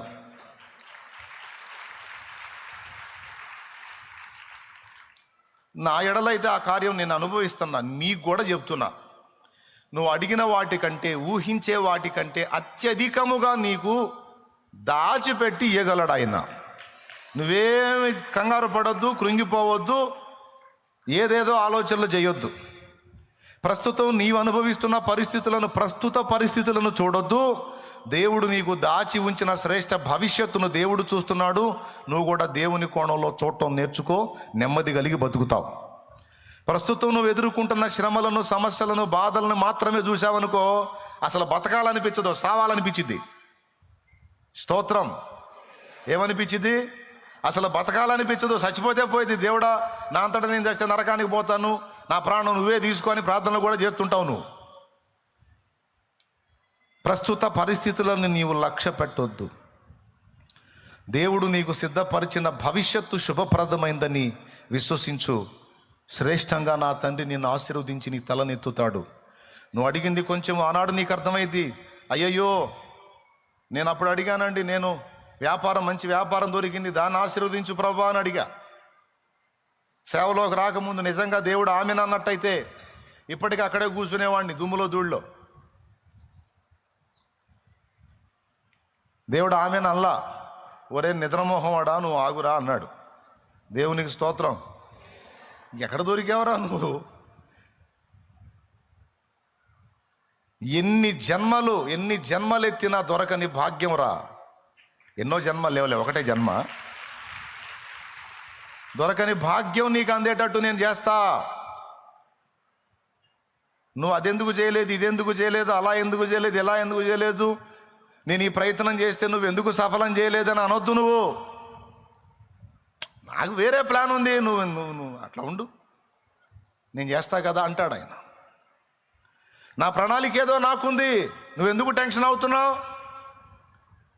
నేను ఏదో అనుకుంటే ఏదో అయింది ప్రభా. ఏమైంది? ఏం కాల, నా చేతుల్లో ఉంది. నీ జీవితం నీ చెయ్యి దాటిందా? నా చెయ్యి దాటదు, నా చేతుల్లో ఉంది. అని దేవుడు ధైర్యపరుస్తాడు. ఇది వాస్తవమే. ఎంతమంది నమ్ముతున్నారండి? నిజంగా అర్థమైతే చేతులు ఎత్తి స్తోత్రం చెప్పండి. రైట్, డౌట్ లేదుగా. అది దీనికంటే ముందు నీవు నేను మనం గుర్తించాల్సిన సంగతి ఒకటి ఉంది. అసలు మన హృదయాల్లోని ఊహను దేవుడు పట్టించుకుంటున్నాడా అంటే పట్టించుకుంటున్నాడు అనేది వాక్య సత్యం. మనమే పట్టించుకొని ఊహల్ని దేవుడు ఎట్ట పట్టించుకుంటాడు అంటే పట్టించుకుంటున్నాడు అని గ్రంథం చెప్పింది. అమ్మ బాబోయ్, ఇప్పుడు పిచ్చి పిచ్చి ఊహలు కూడా రానియొద్దు అన్నమాట. ఎందుకంటే రాసుకుంటాడు అక్కడ. మనమేమి తలంచుచున్నామో, మన లోపల ఏం అనుకుంటున్నామో దేవుడు ఎరుగును, దేవుడు వాటిని పట్టించుకొనును. అది దేవుని వాక్యం ఇస్తున్న సాక్ష్యం. ఇది మనందరి హృదయాల్లో ఉంచుకోవలసినటువంటి విషయం. నువ్వు చెడ్డ ఊహలు ఊహించావా, అయ్యి తీసుకుంటున్నాడు. లేదు, దేవుని యందలి విశ్వాసమును బట్టి మంచి తలంపులు మంచి ఊహలు నువ్వు కలిగి ఉన్నావా, వాటిని కూడా దేవుడు పట్టించుకుంటున్నాడు. రెండింటిని పరిగణలోకి తీసుకుంటున్నాడు దేవుడు. ఇప్పుడు మీకు ఇశ్రాయేలులో జరిగిన ఒక ఉదంతం సాక్ష్యం ఇస్తుంది. ఒకసారి చూడండి. ఐగుప్తు దేశం నుండి ఇశ్రాయేలు ప్రజల్ని దేవుడు బయటికి తీసుకొచ్చినప్పుడు ఏ ఉద్దేశంతో తెచ్చాడు? వాళ్ళని నాశనం చేయాలని తెచ్చాడా, లేకపోతే పాలు తేనెలు ప్రవహించే దేశంలోనికి వాళ్ళని తీసుకెళ్ళి వాళ్ళని ఏలికలుగా చేసి, బానిస బ్రతుకుల్లోంచి బయటికి తెచ్చి వాళ్ళని ఏలికలుగా చేసి, పాలు తేనెలు ప్రవహించే దేశంలో వారిని స్థిరపరిచి వాళ్ళను నాటి వాళ్ళక్కడ వర్ధిల్లి భూమి మీద జనములన్నిటికీ ఆశీర్వాదకరంగా మారాలని ఉద్దేశంతో బయటికి తెచ్చాడా? ఏ ఉద్దేశంతో తెచ్చాడు? నాశనం చేయాలని తెచ్చాడా, వాళ్ళని బాగు చేయాలని తెచ్చాడా? ప్రియులారా, ఈరోజు మీ అందరికీ నేను ఎక్కువసేపు చెప్పనని ముందే చెప్పా. మీ అందరికీ, నాకు, మనందరికీ కూడా ఎప్పుడు దేవుని మనస్సులో అసలు మన గురించి ఏమనుకుంటున్నాడో అనే విషయంలో స్పష్టత ఉండాలి. మనందరి విషయములో, వ్యక్తిగతంగా ఎవరికి వాళ్ళకి అసలు నా విషయంలో దేవుడు ఏమనుకుంటున్నాడు, అసలు నా విషయంలో దేవునికున్న తలంపులేంటి, దేవునికున్న ఊహలేంటి అనేది మనం పరిశీలించుకోవాలి. ఊహలు మనకే కాదు, తలంపులు మనకే కాదు. వింటున్నావా? మన విషయంలో దేవునికి కూడా ఊహలు ఉన్నాయి. ఎవరు లేరు లేక ఎందుకు వెనక్కి చూసావు? మనకు కూడా ఊహలు ఉన్నట్టు దేవునికి కూడా మన విషయంలో ఊహలు ఉన్నాయి, తలంపులు ఉన్నాయి, కొన్ని ఆలోచనలు ఉన్నాయి, కొన్ని ప్రణాళికలు ఉన్నాయి. నీకైనా ఆయన తలకాయ ఉంది, నీకైనా ఆయన హృదయం ఉంది. దేవునికి కూడా హృదయం ఉంది, దేవునికి కూడా ఆలోచనలు ఉన్నాయి.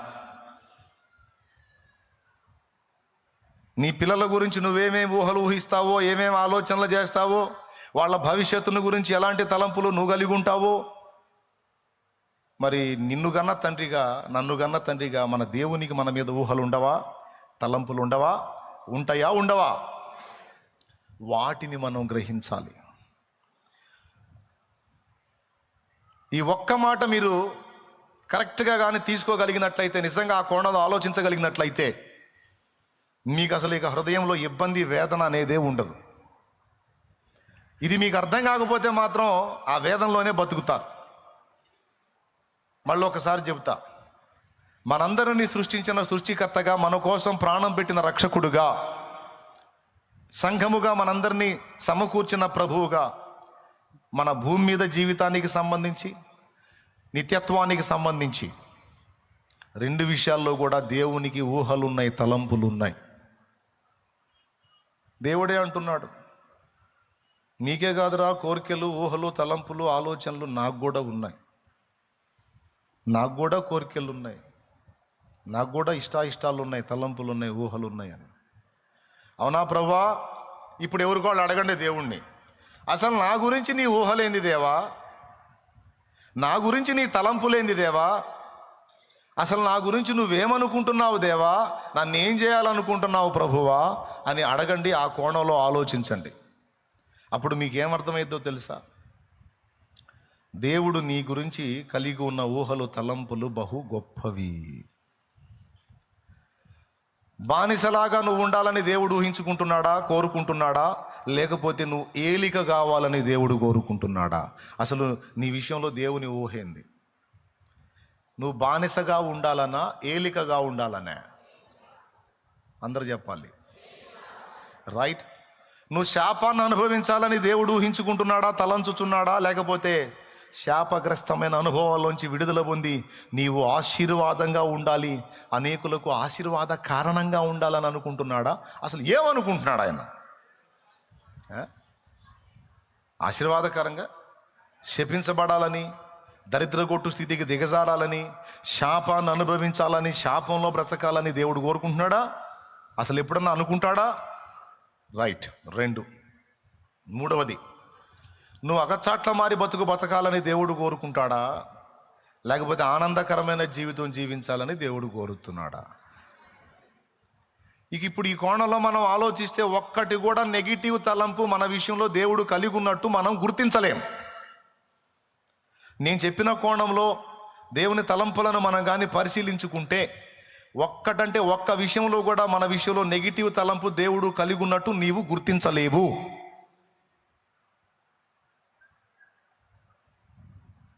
మన ఎడల ఆయనకున్న తలంపులన్నీ కూడా గొప్పవి, విస్తారమైనవి, దీవెనకరమైనవి.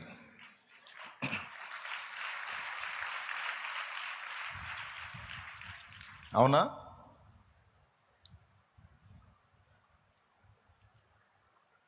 అసలు ఏమనుకుంటున్నావు దేవా నా గురించి అని నువ్వు అడిగితే, దేవుడు ఒక్క మాట కూడా నీకు వ్యతిరేక ఫలితం ఉండాలని నేను కోరుకుంటున్నానని అనడు అని నువ్వు గుర్తిస్తావు.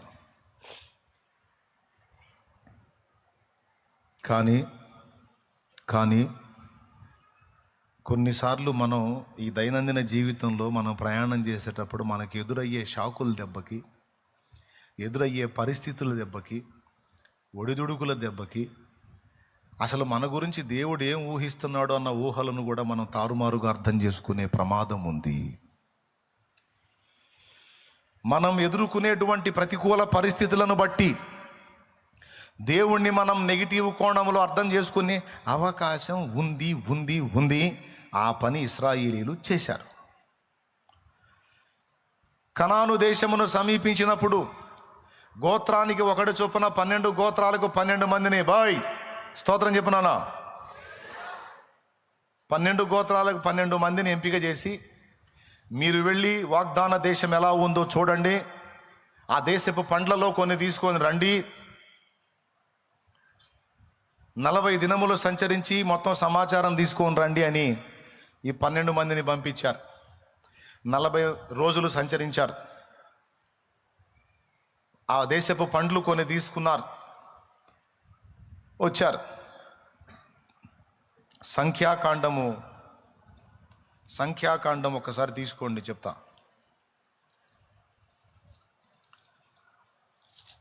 తీసుకొని వచ్చారు కదా. 13వ అధ్యాయము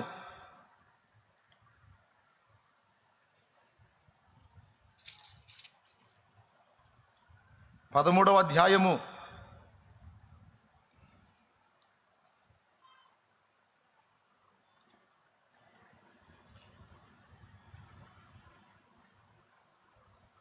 26వ వచనం నుంచి చదువుతున్నాను, చూడండి.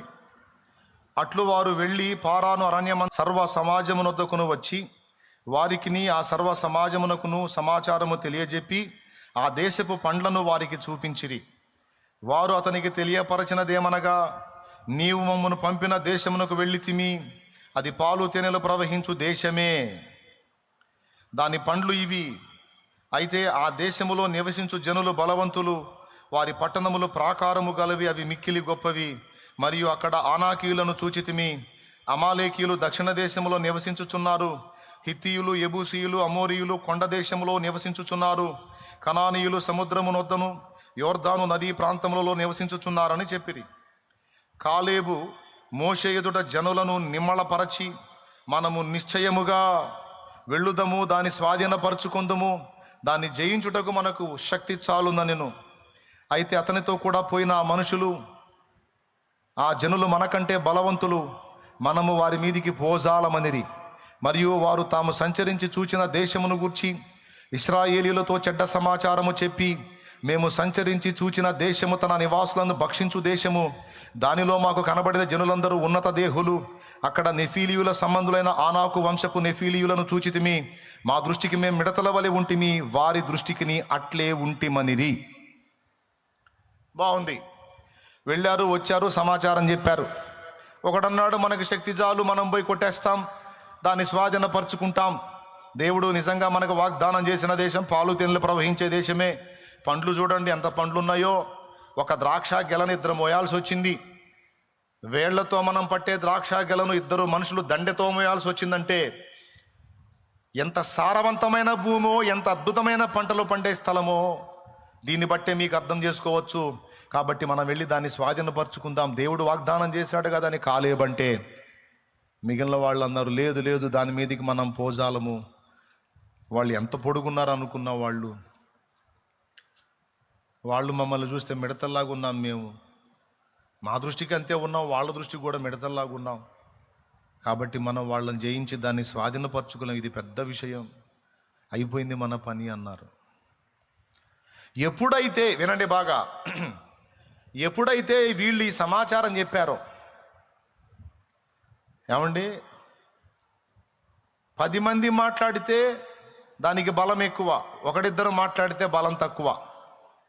యెహోషువ కాలేబులేమో లేదు లేదు దాన్ని మనం స్వాధీనపరచుకోగలమని అంటే, మిగిలిన 10 మంది అన్నారు లేదు లేదు మన వల్ల కాదు, మనం బలైపోయామని మాట్లాడారు. 14వ అధ్యాయము మీరు చూడొచ్చు.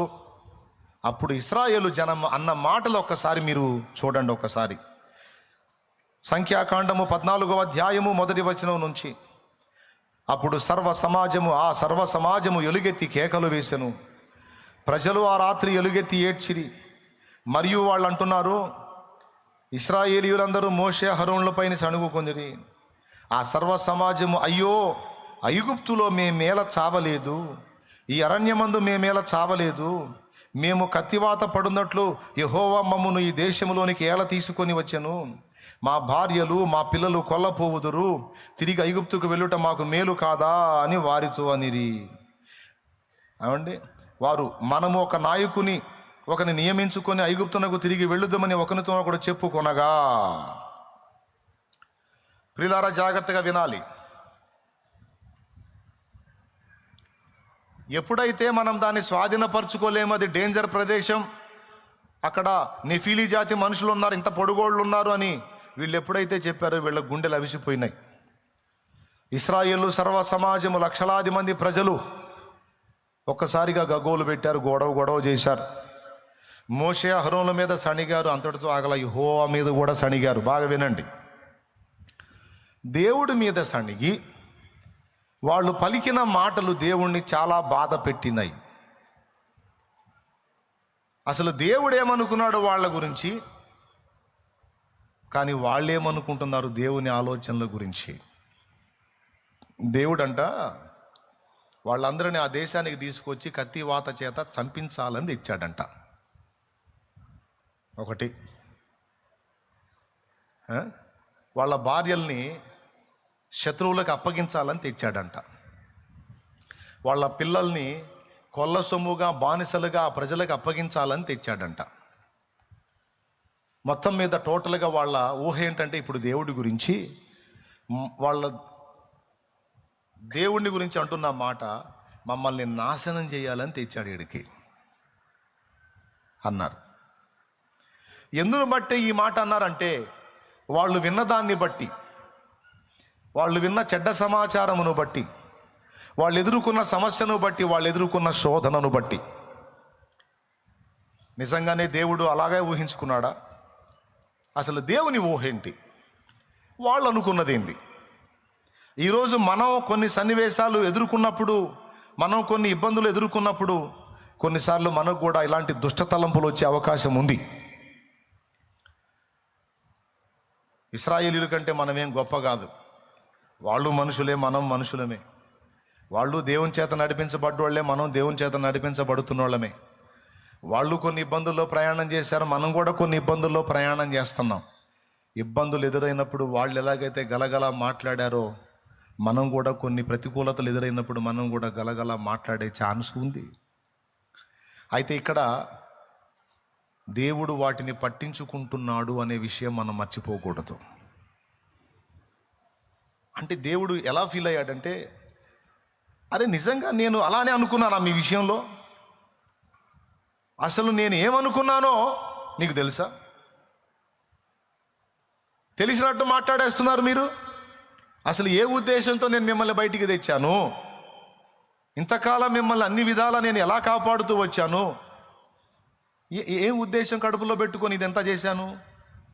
మీ బంగారు భవిష్యత్తును ఆశించి మీరు శ్రేష్టమైన రీతిలో, ఆశీర్వదించబడిన రీతిలో, దీవెనకరమైన రీతిలో, భూలోకములోని సకల జనముల చేత కొనియాడబడే స్థితిలో మిమ్మల్ని ఉంచాలనేది కదా నా ఆశ, ఆలోచన. నేను మిమ్మల్ని ఎక్కడో ఉంచాలని ఊహించుకుంటే దరిద్రులారా, నేను మిమ్మల్ని నాశనం చేయాలని పూనుకున్నానా? మీ భార్యలను పరుల పాలు చేయాలని పూనుకున్నానా? మీ పిల్లల్ని బానిసలుగా, దోపుడు సొమ్ములాగా, కొల్ల సొమ్ములాగా అప్పగించాలని పూనుకున్నానా? ఈ దేశానికి తెచ్చి కత్తివాత మిమ్మల్ని చంపేదే ఉందిరా. ఒక తెగులు వదిలేనంటే సస్తారు కదా మీరు. మీకు కత్తులు కటార్లు అవసరమా? మిమ్మల్ని సావగొట్టాలనుకుంటే ఆ ఫరో గాడి బ్రెయిన్ని కొంచెం లూజ్ చేస్తే వాడే చంపుతాడు కదరా మిమ్మల్ని. అసలు ఇంత చాకిరి ఎందుకురా నాకు? అక్కడే వాడికి జస్ట్ కొంచెం బ్రెయిన్ లూజ్ చేసేవాడు అయినా అయిపోయి మిమ్మల్ని అందరినీ కాజేసేవాడు వాడు. మీ పిల్లల్ని చంపలేదా వాడు? మీ మగ పిల్లల్ని హతం చేయలేదా వాడు? పిల్లల్ని హతం చేసినాడు, పెద్దల్ని కూడా హతం చేయడానికి తిప్పటం నాకెంత పని. కానీ నేను అదే అనుకున్నానా? నేను నీ విషయంలో అనుకున్న తలంపులు వేరు, నువ్వు అనుకుంటూ నన్ను అంటున్నది వేరు. ఇది సూటిగా దేవుడు మనతో మాట్లాడుతున్న మాట. నీ విషయంలో నాకున్న ఉద్దేశము నీవు గుర్తించలేదు. నీ విషయంలో నాకున్న తలంపును నాకున్న ఊహలను నువ్వు గుర్తించలేదు. నువ్వు ఏ పొద్దు కూడా నీ బుర్రకు తోచినట్టు, నీ మనసుకు తోచినట్టు నువ్వు మనుషులను అర్థం చేసుకుంటే అర్థం చేసుకున్నావు దరిద్రంగా. నన్ను ఎట్లా అర్థం చేసుకుంటావరా అట్లా? ఇది ఇక్కడ దేవుని ఫీలింగు. మీలో ఎంతమందికి అర్థమైంది? నిజంగా అర్థమై చేతులు ఎత్తారా? ఎంతమందికి అర్థమైందండి? చాలా వందనాలు. కొంతమందికి అర్థం కాలేదా? అర్థం కానోళ్ళు చేతులు ఎత్తండి. ఇప్పుడు అర్థం కాకపోయినా ఎత్తరు. మరి ఏం వింటున్నారని నేను అడుగుతాను కాబట్టి. అర్థం కాకపోవటానికి ఏం లేదండి. కొన్నిసార్లు మనుషుల్ని మనం ఊహించుకుంటాం. మన విషయంలో వాళ్ళకి ఏ అభిప్రాయం లేకపోయినా వీడేదో నా గురించి తేడాగా అనుకుంటున్నాడని మనం ఊహించుకుంటాం. మనుషులను అపార్థం చేసుకుంటాం. మన తోటి సహోదరులను అపార్థం చేసుకుంటాం, సహోదరులను అపార్థం చేసుకుంటాం. ముందు మనమే తేడా అయి ఉండి అందరినీ తేడాగా ఆలోచిస్తూ ఉంటాం. తను దొంగ అయితే ఇతరులను నమ్మదని. దొంగోడు ఎవరిని నమ్మడు, ఎందుకంటే వాడు దొంగ కదా, వాడికి అందరూ దొంగల్లాగే కనపడతారు. అర్థమైందా? చెడిపోయినోడు కూడా ఎవడిని నమ్మడు, ఎందుకంటే ముందు వాడు తేడా కదా, అందరూ అంతే ఉంటారు అనుకుని ఫీల్ అవుతుంటాడు వాడు. కాబట్టి మనం మనుషుల్ని కొన్నిసార్లు మిస్అండర్స్టాండింగ్ చేసుకోవచ్చు, అపార్థం చేసుకోవచ్చు. వాళ్ళకి మన మీద సదభిప్రాయం ఉన్నా దురభిప్రాయం ఏది మనకు తెలిసినా తెలియపోయినా వీళ్ళు నా గురించి ఏమనుకుంటున్నారో, వాళ్ళు నా గురించి కొంతమంది లేడీస్ ఉన్నారు, ఆమెకి వెళ్ళి చూస్తా ఇద్దరు దూరంగా మాట్లాడుకున్నారనుకో, ఖచ్చితంగా నా గురించి చేశారు మీటింగ్ అని వాళ్ళని కదిలించుకొని తగాద పెట్టుకుంటారు. దేవునికి స్తోత్రం, హల్లెలూయా. విషయం ఏంటంటే వాళ్ళు వేరే విషయం మాట్లాడుకుంటా ఆశువుగా చూశారు. ఆమెకి వెళ్ళి ఏం పట్టుకుంది, నా గురించే మాట్లాడుకున్నారు. వాళ్ళిద్దరు మాట్లాడినంతసేపు నాకెళ్ళి చూశారు, లేదు ఒక్కసారి చూశారు, ఇక ఏం ఫిక్స్ అయిపోయింది. అట్లా అపార్థం చేసుకుని నా గురించి వాళ్ళు చెడ్డగా అనుకుంటున్నారు, వీళ్ళు చెడ్డగా అనుకుంటున్నారు, వాళ్ళు ఇలా అనుకుంటున్నారు, వాళ్ళు అలా అనుకుంటున్నారు. అపార్థం చేసుకొని మనుషులను గురించి మనం ఊహించుకోవచ్చు, కానీ దేవుడి గురించి మనం అట్టి ఊహ ఎప్పుడూ కలిగి ఉండరాదు. అసలు దేవుడు నన్ను గురించి ఏమనుకుంటున్నాడు, నా భవిష్యత్తును గురించి దేవుడు ఏం తలంపులు కలిగి ఉన్నాడన్న ఒక్క ప్రశ్నతో మనం ఆలోచించుకుంటే ఎంత హాయిగా ఉంటుందో మనకి. మీకు ఎలా ఉందో నాకైతే తెలియదు, కానీ నాకైతే భలే హాయిగా ఉంటుంది ఆ ఆలోచన వస్తేనే. అసలు దేవుడు నా గురించి ఏమనుకుంటున్నాడు, దేవుడు నా గురించి ఏం ఆశిస్తున్నాడు, అసలు నన్ను ఏం చేయాలనుకుంటున్నాడు? నేను చెప్పనా? సింహాసనం ఎక్కించాలని ఆశిస్తున్నాడు, మనకు కిరీటము పెట్టాలని ఆశిస్తున్నాడు, రాజదండము మన చేత ఉండటం చూడాలని ఆశిస్తున్నాడు, జనములకు దీవెనకారముగా తరములకు సంతోష కారణముగా మనల్ని చేయాలని ఆశిస్తున్నాడు. ఇలాంటి ఆశిస్తాడా? లేకపోతే మనం సర్వనాశనం అవుతున్నట్టు, మనం పాతాళానికి పోతున్నట్టు, భూమి మీద కూడా మనం ఏదో అయిపోతున్నట్టు, ఇట్లాంటి ఊహలు పొరపాటున వస్తాయా? భూమి మీద మనుషులకే రావు కదండి, మనకు జన్మనిచ్చిన అమ్మా నాన్నకే రావుగా. మనం చెడిపోతున్నట్టు, పడిపోతున్నట్టు, నాశనం అవుతున్నట్టు, పాడవుతున్నట్టు అవ్వాలని కోరుకుంటారా? అలా ఊహిస్తారా? అలాంటి కీడు సంబంధమైన ఊహలు వస్తేనే దేవుడా నా బిడ్డలకు ఆ పరిస్థితి ఎప్పుడు రావద్దు నాయనా అని మనం దేవుణ్ణి వేడుకుంటాం బిడ్డల విషయంలో. అవునా? మనుషుల మనమే ప్రేమను బట్టి మన పిల్లల విషయంలో ప్రతి తండ్రి అనుకుంటాడు, కష్టపడే తండ్రి, నా బిడ్డ ఈ చాగిరి చేయకూడదు, నా బిడ్డ నాకంటే నెమ్మది గల జీవితం జీవించాలి. చెప్తూ ఉంటాడు కూడా కొడుకు, రే నా బాధలు చూస్తానే ఉన్నావు కదరా, నాకు పట్టిన గతి నీకు పట్టకూడదురా, కష్టం చేసి కూడా నలుగురిలో మాట్లాడుతూ ఉన్నారా, నేను ఆ గతి నీకు వద్దురా, కాస్త కష్టపడి చదువురా, నీ భవిష్యత్తును జాగ్రత్త చేసుకోయ్యా అని బ్రతిమలాడుతూ ఉంటాడు. అంటే తను దీనుడై ఉన్నప్పటికీ తన బిడ్డ ఉన్నత స్థితిలో ఉండాలని తండ్రి కోరుకుంటాడు. ఏ తల్లి అయినా ఏ తండ్రి అయినా అలాంటి మంచి తలంపులే తమ బిడ్డల ఎడల కలిగి ఉంటారు, వాళ్ళని ప్రోత్సహిస్తూ ఉంటారు. నా గతి నీకు రాకూడదు, నాకు పట్టిన పరిస్థితి నీకు పట్టకూడదు. తల్లిదండ్రి లవ్ మ్యారేజ్ చేసుకున్నారు అనుకో, పిల్లలకు చెప్తారు, ఇదిగో నేను పొరపాటు పడ్డాను, నా తల్లిదండ్రులకు క్షోభను మిగిలించాను, ఆ శాపాన్ని నేను అనుభవించాను, నా కుమార్తె నువ్వు అలాంటి స్టెప్ తీసుకోవద్దు, నేను తీసుకొని ఈరోజు కూడా నెమ్మది లేని బతుకుతున్నాను, శపించబడ్డాను, అలాగున నువ్వు అడుగు వేసి నువ్వు శాపగ్రస్తురాలివి కావద్దు, శాపగ్రస్తుడు కావద్దు అని సలహా ఇస్తుంటారు. నా గతి నీకు పట్టకూడదు, నా పరిస్థితి నీకు రాకూడదు. త్రాగుడుకు బానిసైన తండ్రి కొడుకు సలహా ఇస్తాడు, రే ఇదిగో నా జీవితం ఎంత నాశనం అయిపోయిందో చూడు, నా జీవితం నాశనం అయిపోయింది, మిమ్మల్ని పట్టించుకోకుండా, మీ అమ్మను పట్టించుకోకుండా నేను సర్వనాశనం అయ్యాను, నా బ్రతుకు చూస్తా కూడా నువ్వు ఎలా తాగుతున్నావురా, వద్దయ్యా దాని జోలికి పోవద్దురా, ఇదిగో నా జీవితం నాశనం చేసింది, మీకు నాకు కాకుండా చేసిందిరా, నా గతి మీకు పట్టకూడదయ్యా, ఈ కర్మ మీకు పట్టకూడదు, ఈ శాపం మీకు రావద్దురా, ఇది నాతోనే పోని అని బ్రతిమలాడతాడు డ్రింక్ మాస్టర్ కూడా. ఎవరు? చెడిపోయినటువంటి వారే పిల్లలు బాగుండాలి, వారి భవిష్యత్తు బాగుండాలని చెడిపోయిన వారే కోరుకున్నప్పుడు, నీతిమంతుడు, ప్రేమగలవాడు, పాపులని ఎంచకుండా ప్రాణం పెట్టి తిరిగి లేచినవాడు ఒక్కసారంటే ఒక్కసారైనా నీ కీడును ఆశిస్తాడా? నువ్వు పాడు కావాలని కోరుకుంటాడా? ఊహించు ఒక్కసారి, ఊహకు తెచ్చుకో. అసలు సాధ్యమేనా? సాధ్యమేనా? మరి ఏంటి ఆయన ఊహ ఏంటి? ఏంటి ఆయన ఊహ ఏంటి? భూమి మీదైనా నిత్యత్వంలో అయినా ఆయన బిడ్డవైన నువ్వు, ఆయన రక్తంలో కడగబడిన నువ్వు, నేను శ్రేష్టమైన స్థితిలో ఉండాలని నా దేవుడు ఊహిస్తాడు. నా దేవుడు తలస్తాడు. నేను చెప్తున్నాను, నువ్వు అనుకున్న స్థాయి కాదు, అంతకు మించిన స్థాయిలో నువ్వు ఉండాలని కోరుకుంటాడు. ఇది నీకు, ఈ ఊహ నీకు వచ్చినప్పుడు, ఇది నువ్వు గుర్తించినప్పుడు దేవుణ్ణి మనసారా స్తుతించటమే తప్ప సనగటం, వణగటం, నీ గతి నీకు బట్టి నువ్వు దూషించటం అనేవి ఉండవు. దేవునికి స్తోత్రం. ఏమైనా అర్థమైందా నేను చెప్పింది? నేను చెప్పినట్టుగా నువ్వు దేవుణ్ణి గుర్తించగలిగితే నోరు తెరచి హాయిగా దేవుణ్ణి ఆరాధించుకుంటాం, మహింపరుచుకుంటాం. ఎందుకంటే దేవుడు మన ఉన్నతినే కోరతాడు కానీ మన నాశనాన్ని కోరడు. మన అభివృద్ధినే కోరతాడు కానీ మన పతనాన్ని కోరడు. కడుపు నిండా నీకు తిండి దొరకాలని కోరుకుంటాడు కానీ పస్తులతో నువ్వు మాడాలని కోరుకోడు. శ్రేష్టమైన వస్త్రం నువ్వు తొడగాలని కోరుకుంటాడు కానీ చింకి పాతర బతుకులను నువ్వు పొంది ఉండాలని దేవుడు కోరుకోడు. స్థిరమైన నివాసములో నీవు నెమ్మదిగా బతకాలనే కోరుకుంటాడు నా తండ్రి. కానీ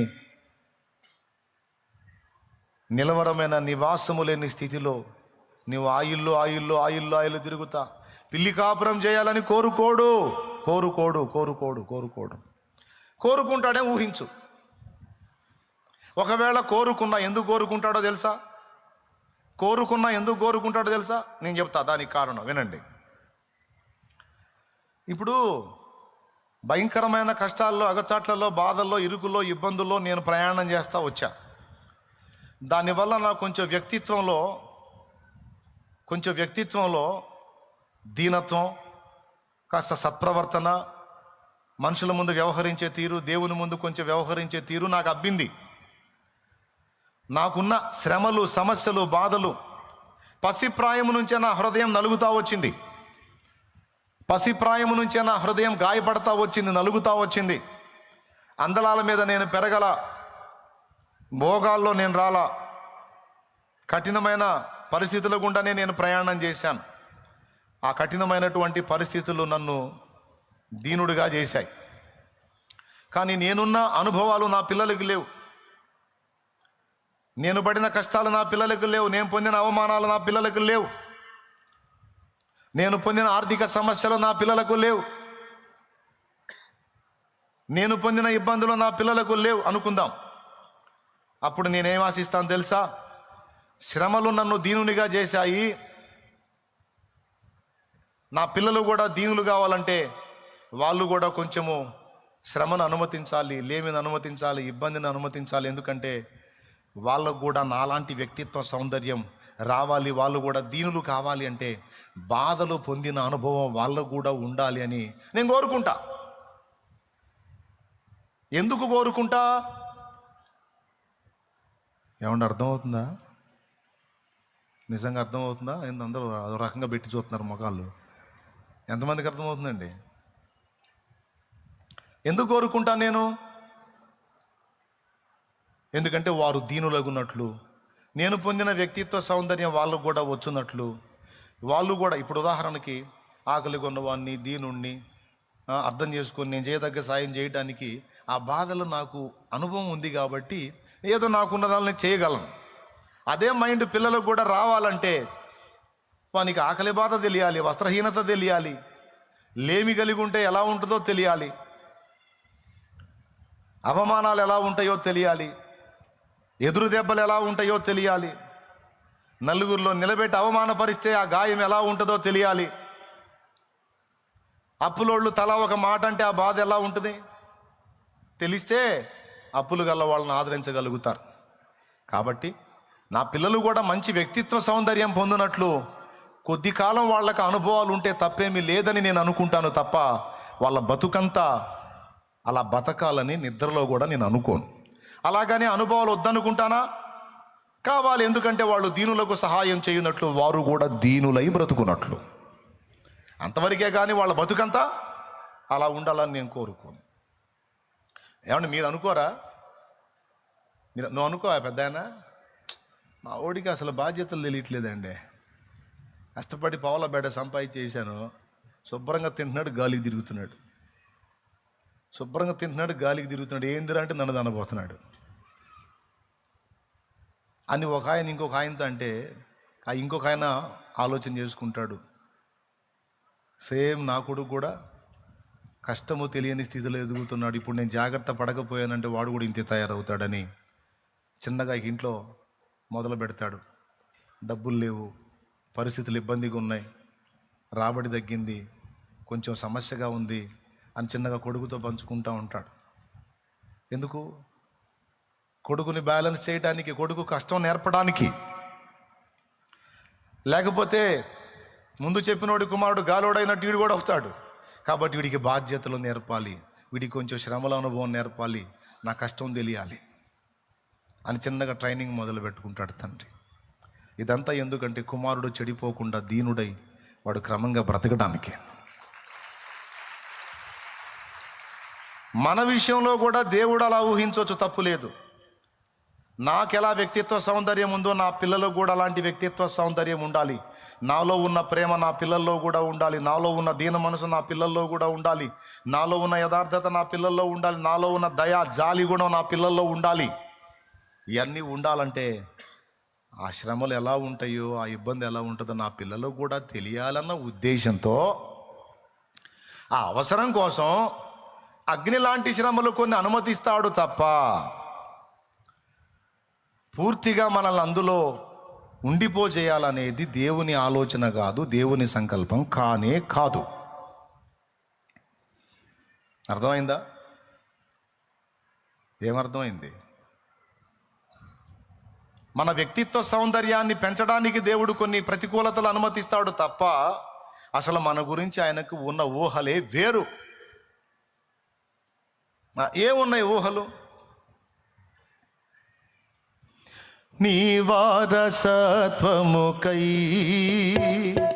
నా జయము కోరింది నీవేనని, అత్యున్నతమైన సింహాసనమును నాకీర్చుటలో నీకు అసాధ్యమైనది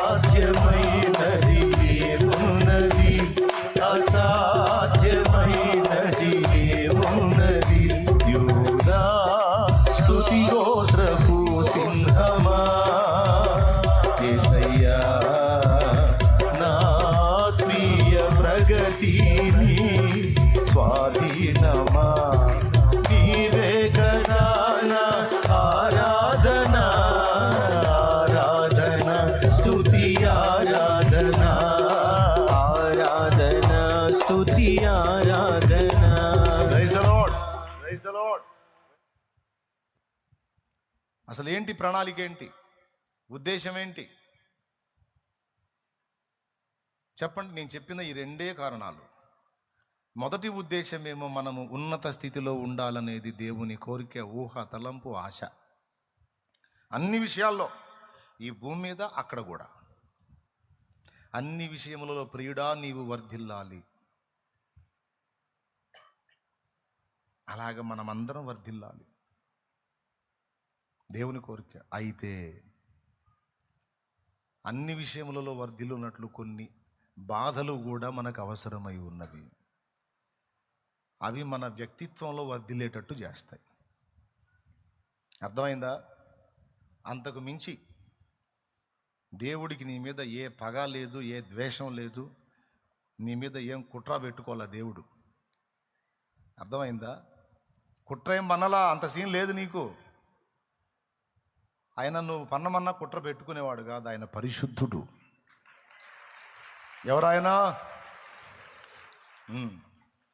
కానీ మనకు ఎదురవుతున్న ప్రతికూలతలను బట్టి మనల్ని పరీక్షించుకుంటాడు, మన వ్యక్తిత్వాన్ని ప్రకాశింపజేస్తాడు. కొన్ని కారణాలు ఉన్నాయి, వాటిని బట్టి మనకు దీన మనసు వచ్చినట్లు బాధలను అనుమతిస్తాడు. ఎందుకంటే మన పిల్లలు కూడా దీన మనసు కలిగి ఉండాలి, మన పిల్లలు కూడా కాస్త కూస్త బాధలు ఉంటే నేర్చుకుంటారని మనం ఎట్లయితే అవకాశం ఇస్తామో అలా ఇస్తాడు. అదే అవసరాన్ని బట్టి అగ్ని వంటి శ్రమలు కలుగుచున్నవని తెలిసి కలత చెందబోకు. అవసరాన్ని బట్టి అగ్ని వంటి శ్రమలు కలుగుతున్నవని తెలిసి కలత చెందబోకు.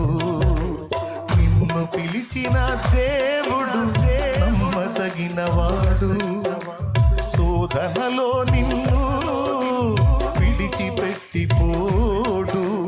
కంటి పాపల తోడుండి నిన్ను కాచుకుంటాడు, కన్న తండ్రిలా తోడుండి నిన్ను ఆదుకుంటాడు. నమ్ముని సమా ఇది సత్యం, వీడబోకుమా విశ్వాసం. నీ ఆశ నిరాశ కాదు, వేదన ఎందుకు? నీ కన్నీరు కలకాలముండదు, కలతే చెందకు. అయ్యా నా బాధలు నా అగసాట్లు నీకెందుకు అవసరం? అవసరాన్ని బట్టి అగ్ని వంటి శ్రమలు అన్నావు కదా, అసలు నా బాధలు నాగసాట్లతో నీకేం అవసరం అంటే, నాకు అవసరమే పిచ్చి మొహమా, నీకే అవసరం అని అంటాడు. అవసరం నాది కాదు, నీదే. అవన్నీ నిన్ను దీనునిగా, దీనురాలిగా, వినయ మనస్కురాలిగా చేస్తాయి. ఆ వ్యక్తిత్వ సౌందర్యం నీకు వచ్చినప్పుడు నువ్వు అక్కడ ఉన్నతంగా ఉంటావు, ఇక్కడ ఉన్నతంగా ఉంటావు. ఎక్కడుంటావు? అక్కడ ఉంటావు, ఇక్కడ ఉంటావు. ఈ రెండు చోట్ల నువ్వు ఉన్నతంగా ఉండాలి. అందుకే నేను మా అమ్మ మా నాన్న మీద ఎప్పుడు ఫీల్ అవ్వలా. ప్రభువుని తెలుసుకున్న ఆనాటి నుంచి ఈనాటి వరకు మమ్మల్ని ఇంత అగచాట్ల మారి జీవితంలో పెంచుకొచ్చారు. ఇన్ని కష్టాలు పడ్డాం మేమని అనలా. ఇంకా చెప్పాలంటే అలాంటి తల్లిదండ్రులు దేవుడు నాకు ఇచ్చినందుకు స్తోత్రం అనుకుంటున్నా. ఎందుకు? వాళ్ళు చాలా మంచోళ్ళు, ఏ లోపము లేని పరిపూర్ణ పరిశుద్ధులని కాదు. మా ఇంట్లో రోజు తగాదు ఉండేది, కనీసం వారంలో 3 రౌండ్లన్నా ఉండేది మా ఇంట్లో తగాద. దానివల్ల తల్లిదండ్రులు గొడవాడుకుంటే పిల్లల హృదయాలు ఎలా నలుగుతాయో అర్థమైంది. దారిద్ర్య రేఖకు దిగువనున్న కుటుంబంలో ఎలాంటి అనుభవాలు ఉంటాయో నేను అనుభవించాను. ఏమండి, అవన్నీ నేను ఎదుర్కొన్నందున్న రకరకాలుగా, ఒకటి కాదులే, చాలా విషయాలు ఉన్నాయి. అన్నీ చెప్పుకునే టైం వేస్ట్ చేయను. అవన్నీ కూడా కొన్ని విషయాలు నేను నేర్చుకునేటట్టు, కొన్ని నేను కలిగి ఉండేటట్టు దేవుడు చిన్న ప్రాయం నుంచే నా మీద వర్క్ చేశాడు. ఆయన పని చేశాడు. ఆయన చేసి చేసి చేసి చేసి ఇప్పుడు మిమ్మల్ని ఇలా మీ ముందు ఇలా నిలబెట్టాడు. శ్రమలలో సిలువలో నీ రూపు నలిగినదా, శిలనైనా నన్ను నీ వలె మార్చుటక. పాడండి. శిలనైనా నన్ను నీ వలె మార్చుటక, శిల్పకారుడా నా యేసయ్యా, మలచుచుంటివా నీ పోలికగా.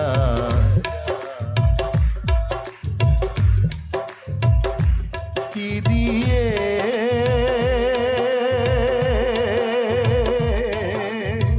నాయడ నీకున్న నిత్య సంకల్పమా, నాయడ నీకున్న నిత్య సంకల్పమా. ఇంతగా నన్ను ప్రేమించినది నీ రూపము నాలో చూపించుటక. దేవునికి మహిమ, దేవునికి మహిమ. నా పిల్లల్లో ఎవడన్నా ఫోర్స్గా వ్యవహరించాడు అనుకో, నాకు వెంటనే అర్థమైపోయింది. వీడు దీనంగా ఉండాల్సిన చోట ఫోర్స్గా ఉన్నాడు. ఏంటంటే అనుభవం లేదు, అనుభవం లేదు కాబట్టి అట్లా ఉన్నాడు. అదే అనుభవం తగిలితే నాలాగా వాడు కూడా దీనుడు అవుతాడు. ఇప్పుడు చెప్పండి, యేసయ్య వ్యక్తిత్వ సౌందర్యం అంతా మనలో ఉండాలని కోరుకుంటాడా, కోరుకోడా? పెద్దగా చెప్పండి. అలాంటి వ్యక్తిత్వం వస్తే మనం ఇహమందు పరమందు కూడా ఘనత పొందుతాం. మరి ఇప్పుడు మనం ఘనత పొందాలంటే ఆయన వ్యక్తిత్వ సౌందర్యం మనకు కూడా అవ్వాలి, మనకు కూడా రావాలి. రావాలంటే మామూలుగా వచ్చిద్దా? కోటింగ్ ద్వారానే వచ్చిద్ది. అందరూ చెప్పండి, దేని ద్వారా వచ్చిద్ది? ఒకప్పుడు ఇక్కడ కూర్చున్న మనం మామూలు మిడివేలమా, మామూలు నడమంత్రం. వాస్తవం మాట్లాడుకుందాం. నడమంత్రం ఉందా లేదా చెప్పండి? మిడివేలం ఊరేగాం లేదా? ఇప్పుడు అవి ఇరిగిపోయినాయా లేవా? ఇప్పుడు ఎట్లుంది పరిస్థితి? ఎంత దీనిలో అయిపోయాం? అలా మనల్ని దీనత్వంలోకి తీసుకొచ్చింది ఏంటి? అగచాట్లు, కోటింగు, ప్రతికూలతలు, దెబ్బ మీద దెబ్బ, దెబ్బ మీద దెబ్బ, దెబ్బ మీద దెబ్బ తగిలి ఆకాశంలో ఉన్నవాడిని కిందకు మోకాళ్ళు వేసేటట్టు చేశాడు. పచ్చిగా చెప్పుకోవాలండి, లేకపోతే ఒకనాటి ఊరేగింపులా మనవి కాదు కదా. రైట్. ఈరోజు నువ్వు వెళ్తున్నా వస్తున్నా నలుగురు చూసాయా వందనాలయ్యా అనే పరిస్థితిలో నువ్వు ఉన్నావంటే ఆ వ్యక్తిత్వ సౌందర్యాన్ని నీలోకి తీసుకురావడానికి శ్రమల కొలిమిని వాడాడు. కాల్చబడకపోతే స్వర్ణం, అది మీకు తెలుసు కదా, ఇంకా పాడేదే ఉంది, అంతేనా? మీకు తెలుసు కదా.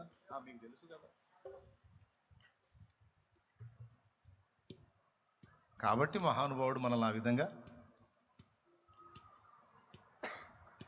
కొలిమిలో, ఇబ్బంది కొలిమిలో పెట్టి, శ్రమల కొలిమిలో పెట్టి, రకరకాలుగా నలగొట్టి ఈరోజు ఇంత మాత్రం లైన్లోకి తీసుకొచ్చి మనలో ఉన్న పెడద్రం విరగొట్టి, ఒకప్పుడు విర్రవీగే మన మాటలు, వ్యవహారం అంతా కూడా ఈరోజు దీనంగా మారిపోయేటట్టు చేశాడు. ఒక మాట, ఆనాడు పెడసరంలో మనకు ఘనత వచ్చిందా? ఈ దీనత్వంలో ఘనత వచ్చిందా? అది దిగదు. బాగా అర్థమైంది మీకు అనుభవాలు. దేవునికి స్తోత్రం. పెడగా వ్యవహరించినప్పుడు జనం ఏమన్నారు? మనలో కొంతమందిని అసలు వీడు ఎక్కువ కాలం బతకడని కూడా అన్నారు. వీడు ఇంత నడమంతరంగా ఊరేగుతున్నాడంటే ఖచ్చితంగా ఇటు మధ్యలో చేస్తాడన్నారు. కానీ సావలా మనం బతికే ఉన్నాం. అండ్ అదే నోళ్ళు ఈరోజు ఎంత అద్భుతమైన మార్పు. నిజంగా ఆ బిడ్డను కన్న తల్లి ధన్యురాలు, ఆ అమ్మాయిని కన్న తల్లి ధన్యురాలు, ఆ అబ్బాయిని కన్న తల్లి ధన్యురాలు అనే పరిస్థితికి తీసుకొచ్చాడు దేవుడు. చెక్కాడు. కాల్చబడకపోతే స్వర్ణం విలువ పొందలేదు, చీల్చబడకపోతే మేఘం వర్షాన్ని ఇవ్వదు. కాల్చబడకపోతే స్వర్ణం విలువ పొందలేదు, చీల్చబడకపోతే మేఘం వర్షాన్ని ఇవ్వదు. దున్నబడకపోతే భూమి పంటనివ్వలేదు, చెక్కబడకపోతే శిల్పం కాదు. శ్రమల కొలిమిలో కాలకపోతే యేసురూపు రాదు. నువ్వు శ్రమల కొలిమిలో కాలకపోతే యేసురూపు రాదు. నమ్మునేస్తమా ఇది సత్యం, వీడబోకుమా విశ్వాసం. నీ ఆశ నిరాశ కానే కాదు, వేదన ఎందుకు? నీ కన్నీరు కలకాలం ఉండదు, కలతే చెందకు. నీ ఆశ నిరాశ కానే కాదు, వేదన ఎందుకు? నీ కన్నీరు కలకాలం ఉండదు, కలతే చెందకు. దేవునికి మహిమ. మీ అబ్బాయి అమ్మాయి దీనత్వాన్ని నేర్చుకొని మంచి పేరు తెచ్చుకొని మంచి సాక్ష్యం కలిగి ఉండాలని నువ్వెట్ట ఆశపడతావో, మీ నాన్నగా మా నాన్నగా మనందరి నాన్నగా ఆయన కూడా అంతే ఆశపడతాడు. అంతేగాని అందరూ కలిసి తిట్టేటట్టు మనం ఉండాలని కోరుకుంటాడా అమ్మా? అస్సలు కోరుకోడు. కాబట్టి మనలో ఆ వ్యక్తిత్వం వచ్చినట్లు, ఆ సౌందర్యం వచ్చినట్లు మనల్ని అలా నలగనిస్తాడు. అలాగనే పూర్తిగా బూడిద కానీడు. సెగ తగిలి మనం దీనిలో అయిన తర్వాత, మనం బెండ్ అయిన తర్వాత వాటన్నిటిని తీసేస్తాడు. ఇది నమ్మాలి, ఇది నిజం, జరిగిద్ది. అది నాకు ఇలా తగులుతున్నాయి అంటే నువ్వు అనుకోవాలి, దేవా నాకే ఎందుకు వస్తున్నాయి నాయన? పగబట్టావే ఏంది తండ్రి? ఏం చేస్తున్నావు నాయన? ప్రార్థన కూడా ప్రార్థన చేస్తున్నాగా ప్రభువా, ప్రార్థన చేస్తున్నాగా ప్రభువా, అన్నీ చేస్తానే ఉన్నాగా ప్రభా. ఏంది నాయన నాకు ఈ బాధ లేదు నాయన, అసలు ఏంది నాయన అని కాదు అనాల్సింది. ఏమనాలి అంటే, దేవా నాకు ఇదిగో దీనిని అనుమతించావంటే ఇది నాకు అవసరమై ఉన్నది, అనవసరంగా నువ్వు రానియవు నాయన. దీని నుండి నన్ను దీనునిగా చేయాలనుకున్నావో, లేకపోతే నన్ను దిద్దుబాటు చేయాలనుకున్నావో, ఏం చేయాలనుకున్నావు నాకు నేర్పు తండ్రి అని నువ్వు వినయంతో దేవుని ముందు కూర్చుంటే, ఆహా నా మనసును అర్థం చేసుకున్నావు నా కుమారి, నా మనసును అర్థం చేసుకున్నావు నా కుమారుడా, చాలు సంతోషం కలిగించావు నాకు, ఇంక తీసేస్తాలే అని ఎందుకు రప్పించాడో ఆ సంగతి నేర్పి తీసేస్తాడు ఆయన. తీసేస్తాడు. ఏం నువ్వు అనుమానం పెట్టుకోవాల్సిన అవసరం లేదు. ఫైనల్గా చెప్తున్నా మళ్ళీ, దేవుడు నీ మీద పగ కలిగి లేడు, నువ్వంటే ద్వేషం కలిగి లేడు. పిచ్చి ఆలోచనలు చేయొద్దు తమ్ముడా, చెల్లెమ్మ. పరలోక మహిమను నీ కొరకే విడిచెను, తన ప్రాణము పెట్టి నిన్ను బ్రతికించెను.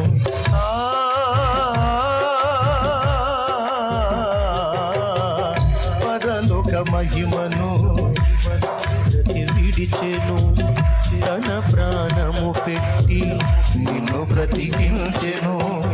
ఇంత చేసిన వాడు నీకు దూరమవుతాడా?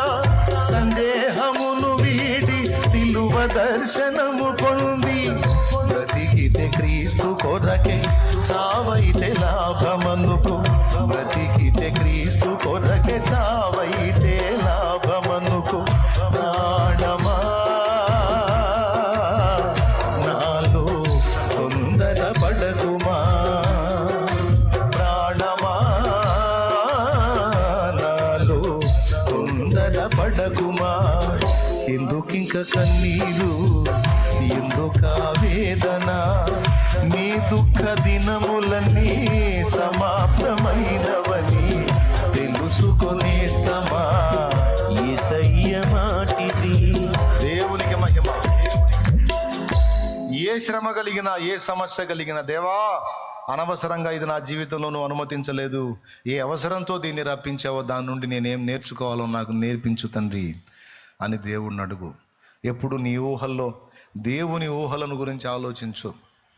నీ తలంపుల్లో అసలు దేవుడు నీ ఎడల ఎలాంటి తలంపులు కలిగి ఉన్నాడో ఒక పేపర్ తీసుకొని, పెన్ను తీసుకొని, అంటే అనుకుంటే నా గురించి యేసయ్య ఏమనుకుంటాడు అని రాయి.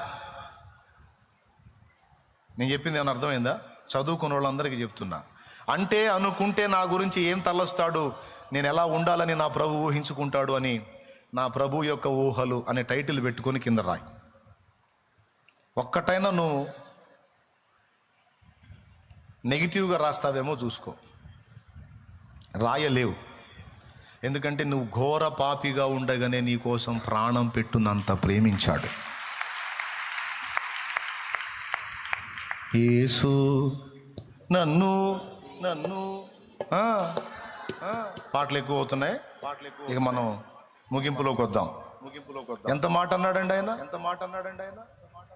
నా వంటి నరుడొకడు నన్ను ప్రేమించిన, నా వలన ఫలము గోరు. ఆహా, నీ వంటి పుణ్యునికి నా వంటి పాపితో కేవలం ఏమీ లేక. నిన్నేమన్నా ఉద్ధరిస్తానంట? నేను ఉద్ధరిస్తానా నిన్ను? ఎందుకయ్యా నా కోసం చచ్చిపోయావు యేసయ్యా? యేసు నన్ను ప్రేమించినావు, పాపినైనా నన్ను ప్రేమించినావు. యేసు నన్ను ప్రేమించినావు, పాపినైనా నన్ను ప్రేమించినావు. స్తోత్రం స్తోత్రం. పాపిని నన్ను ప్రేమించావయ్యా. నువ్వు పాపిగా ఉన్నప్పుడే, క్రీస్తు రక్తములో కడగబడి రక్షణ బాప్తిస్మం పొందక ముందే నిన్ను ప్రేమించినవాడు ఈరోజు మారు మనసు పొంది, బాప్తిస్మం పొంది, ఆయన రక్తంలో కడగబడి, ఆయన రాజ్య పౌరుడవై, పౌరురాలివై, ఇంత ధన్యకరమైన మెట్టులో ఉండగా ఇప్పుడు ద్వేషిస్తాడా? రాసుకో. నేను చెప్పినట్టు ఇంటికి పోయి నోట్స్ తీసుకొని, పెన్ను తీసుకొని, అనుకుంటే ఊహిస్తే తలస్తే నా గురించి యేసయ్య ఏమనుకుంటాడు అంటే, నేను చెప్పనా, నువ్వు రాణివి కావాలనుకుంటాడు, నువ్వు రాజు కావాలనుకుంటాడు. అంతేగాని నువ్వు దీన స్థితిలో ఉండాలని, దిక్కుమాలిన స్థితిలో ఉండాలని అయితే అనుకోడు కదా. ఎందుకు అనుకోడు అంటే పక్కనే రాసుకో, నన్ను ప్రేమించుచున్నాడు. ఏం చేస్తున్నాడు? ప్రేమించుచున్నాడు. అది కూడా కపట ప్రేమ, అవకాశవాద ప్రేమ, మాయ ప్రేమ, మోస ప్రేమ, ముఖాలు చూసి ప్రేమించే ప్రేమ, డబ్బును చూసి ప్రేమించే ప్రేమ, పదవులను చూసి ప్రేమించే ప్రేమ కాదు. నా దగ్గర ఏమీ లేనప్పుడే, నేను ఏమీ కాని స్థితిలో ఉన్నప్పుడే ఆయన నన్ను చనిపోయేంతగా ప్రేమించాడు. ఇంత ప్రేమించిన ప్రభు, టైటిల్ ఇలా రాసుకోవాలి, ఇంత ప్రేమించిన ప్రభు, ఇంత ప్రేమించినాక ఈ ప్రాణం ఇచ్చిన ప్రభు అంటే, అనుకుంటే, తలస్తే, ఊహిస్తే నా గురించి ఏమనుకుంటాడు అనే క్వశ్చన్ మార్క్ పెట్టుకొని ఇక రాయ్ కింద. దావీదు రాస్తావా? ఏమొస్తాయి దావీదు? మైక్ తీసుకొని చెప్పు. దావీదు అన్న చెప్తాడు. ఒకవేళ రాస్తే ఏం రాస్తాడో చూద్దాం. అసలు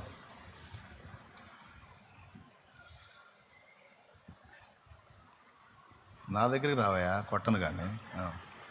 చెప్పు. నువ్వు అసలు ఏమనుకుంటాడు నీ గురించి యేసయ్య? నువ్వేమనుకుంటున్నావు చెప్పు.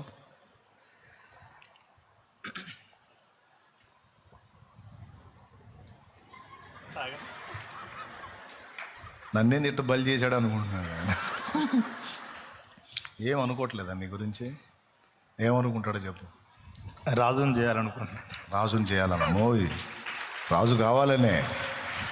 ఓకే సరే, కానీ ఆ రాజు అనేకులకు ఆశీర్వాదకరం చేయాలనుకుంటున్నాడు. అనుకుంటాడా? అంతేగాని అనేకులకు శాపంగా చేయాలని అనుకోడుగా. అనుకోడు. ఆశీర్వాదకరంగా అంటే నీ వల్ల ఇతరులు కూడా దీవించబడే స్థాయిలో నువ్వు ఉండాలని, ఇతరులకు కూడా ఆశీర్వాదకరంగా నువ్వు ఉండాలని అనుకుంటాడా? అవునండి.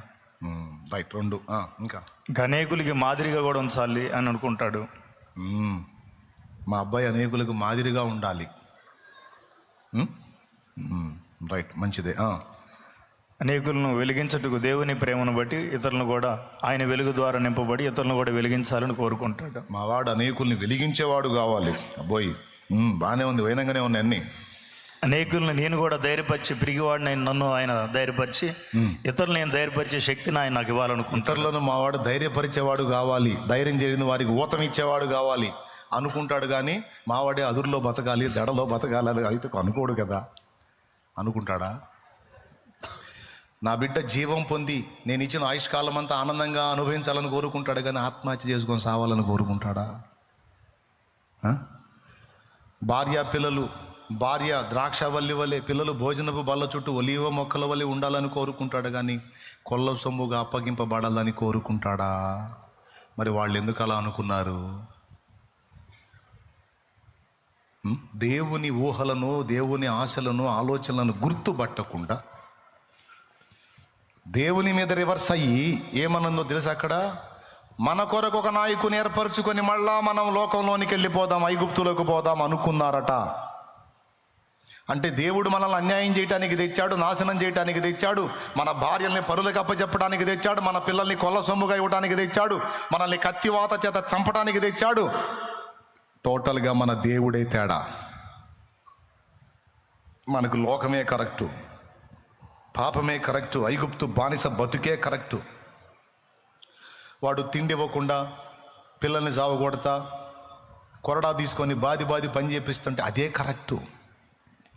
పగలు మేఘస్తంభమై, రాత్రి అగ్ని స్తంభమై, ఎండ దెబ్బ తగలకుండా రాత్రి వేళ పురుగులు, కీటకాలు, జంతువుల దాడి జరగకుండా అగ్ని స్తంభమై నైటు వెలుగిచ్చాడు. లోకమంతటికి చీకటి, ఇశ్రాయేలుకు మాత్రం నైటు కూడా పగలే. లోకమంతటికి ఎండ, ఇశ్రాయేలుకు మాత్రము మేఘము, చల్లని నీడ. నా తండ్రి ఎన్ని కార్యాలు చేశాడు. వారిని తరిమిన శత్రువుల్ని, ఐగుప్తుల్ని ఎర్ర సముద్రంలో నిలువున ముంచి పడేశాడు. బండ నుండి మధుర జలాలు రప్పించాడు, చేదైన మారా నీళ్ళని మధురంగా మార్చాడు. ఆకాశము నుండి మన్నాను కురిపించాడు కదయ్యా. ఏందయ్యా వాళ్ళకి చేసిన ద్రోహం? ఎక్కడయ్యా వాళ్ళకి చేసిన అన్యాయం? ఒకళ్ళ కింద బానిసల్లాగా బతుకుతున్న వాళ్ళని బయటికి తెచ్చి స్వేచ్ఛగా బ్రతికే అవకాశం ఇచ్చాడే.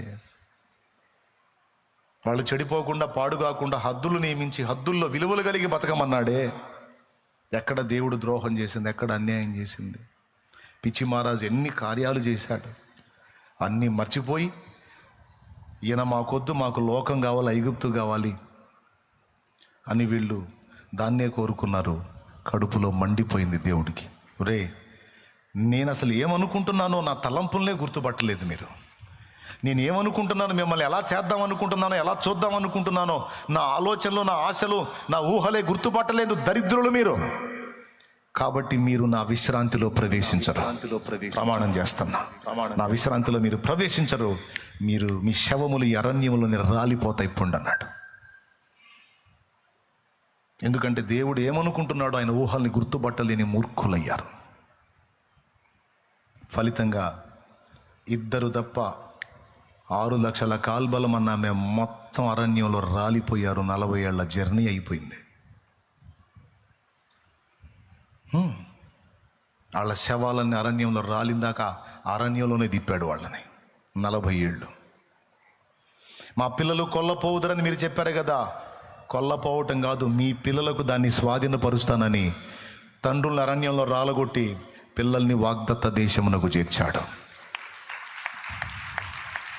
బిడ్డలారా, దేవుణ్ణి బాధ పెట్టకూడదు, దేవుణ్ణి దుఃఖపరచకూడదు, దేవుని గురించి పొరపాటుగా ఆలోచించకూడదు. దేవుడు నీకు నాకు మనకి కొన్ని పరిస్థితులను రానిస్తే వాటి వెనుక ఆయన ప్రణాళిక ఉంటుంది, ఉద్దేశం ఉంటుంది, మనకు నేర్పే విద్య ఉంటుంది, ట్రైనింగ్ ఉంటుంది, మనల్ని ప్రక్షాళన చేయటం ఉంటుంది, మనలో ఎగస్టాలను తొలగించడం ఉంటుంది.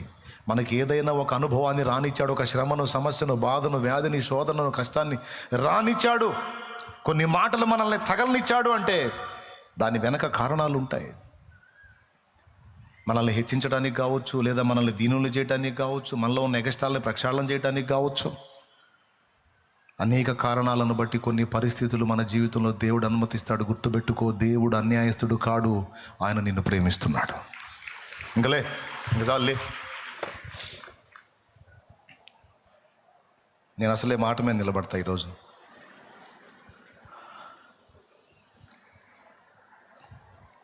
పైకి లేచి లేచి నిలబడి, నేను తొందరపడితే మీరు ఎవరైంది రండి. ఇప్పుడు టైం ఎంత అయింది? ఎంత? 1:15 చూసారా? 1:30 కూడా కాల. అసలు వాస్తవంగా 2:30 దాకా తీసుకెళ్ళేవాడిని నేను. ఏమండి, ఈరోజు ఫాదర్స్ డే అంట. అవునా? అబ్బా, దేవునికి స్తోత్రం కలుగును గాక. ఆయన మన నాయన. చెప్పు, ఆయన ఎవరు? నాకు తెలీదు ఫాదర్స్ డే అని, నిజం చెబుతున్నా. కానీ ఈరోజు తండ్రి హృదయాన్ని మనకి వెల్లడి చేశాడు. నా పిల్లలారా, నేను మీ నాన్నని, మీ ఎడల నాకున్న తలంపులు బహు విస్తారములు. మిమ్మల్ని నేను ఇలా చూడాలనుకుంటున్నాను, ఇలా చేయాలనుకుంటున్నాను. ప్రస్తుతం నువ్వు ఎదుర్కొంటున్న పరిస్థితులు చూడొద్దు, వీటి వెనక నేను నీకు ఇవ్వబోయే మహిమ ఉంది, దాన్ని చూడు.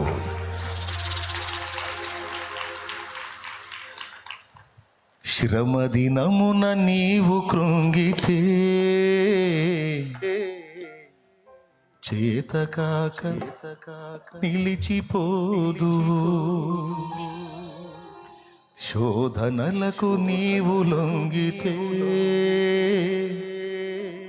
పనికిరాని పాత్రవౌదు. శ్రమ దినమున నీవు కృంగితే చేతగాక నిలిచిపోదు, శోధనలకు నీవు లొంగితే పనికిరాని పాత్రవౌదు. శ్రమను చూచి కలత నీవు చెందకు నేడు, శ్రమల వెనుక కలుగబోవు మహిమను చూడు.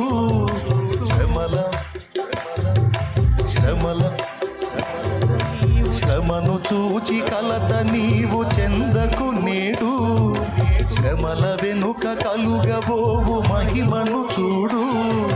శ్రమల వెనుక కలుగబోవు మహిమను చూడు.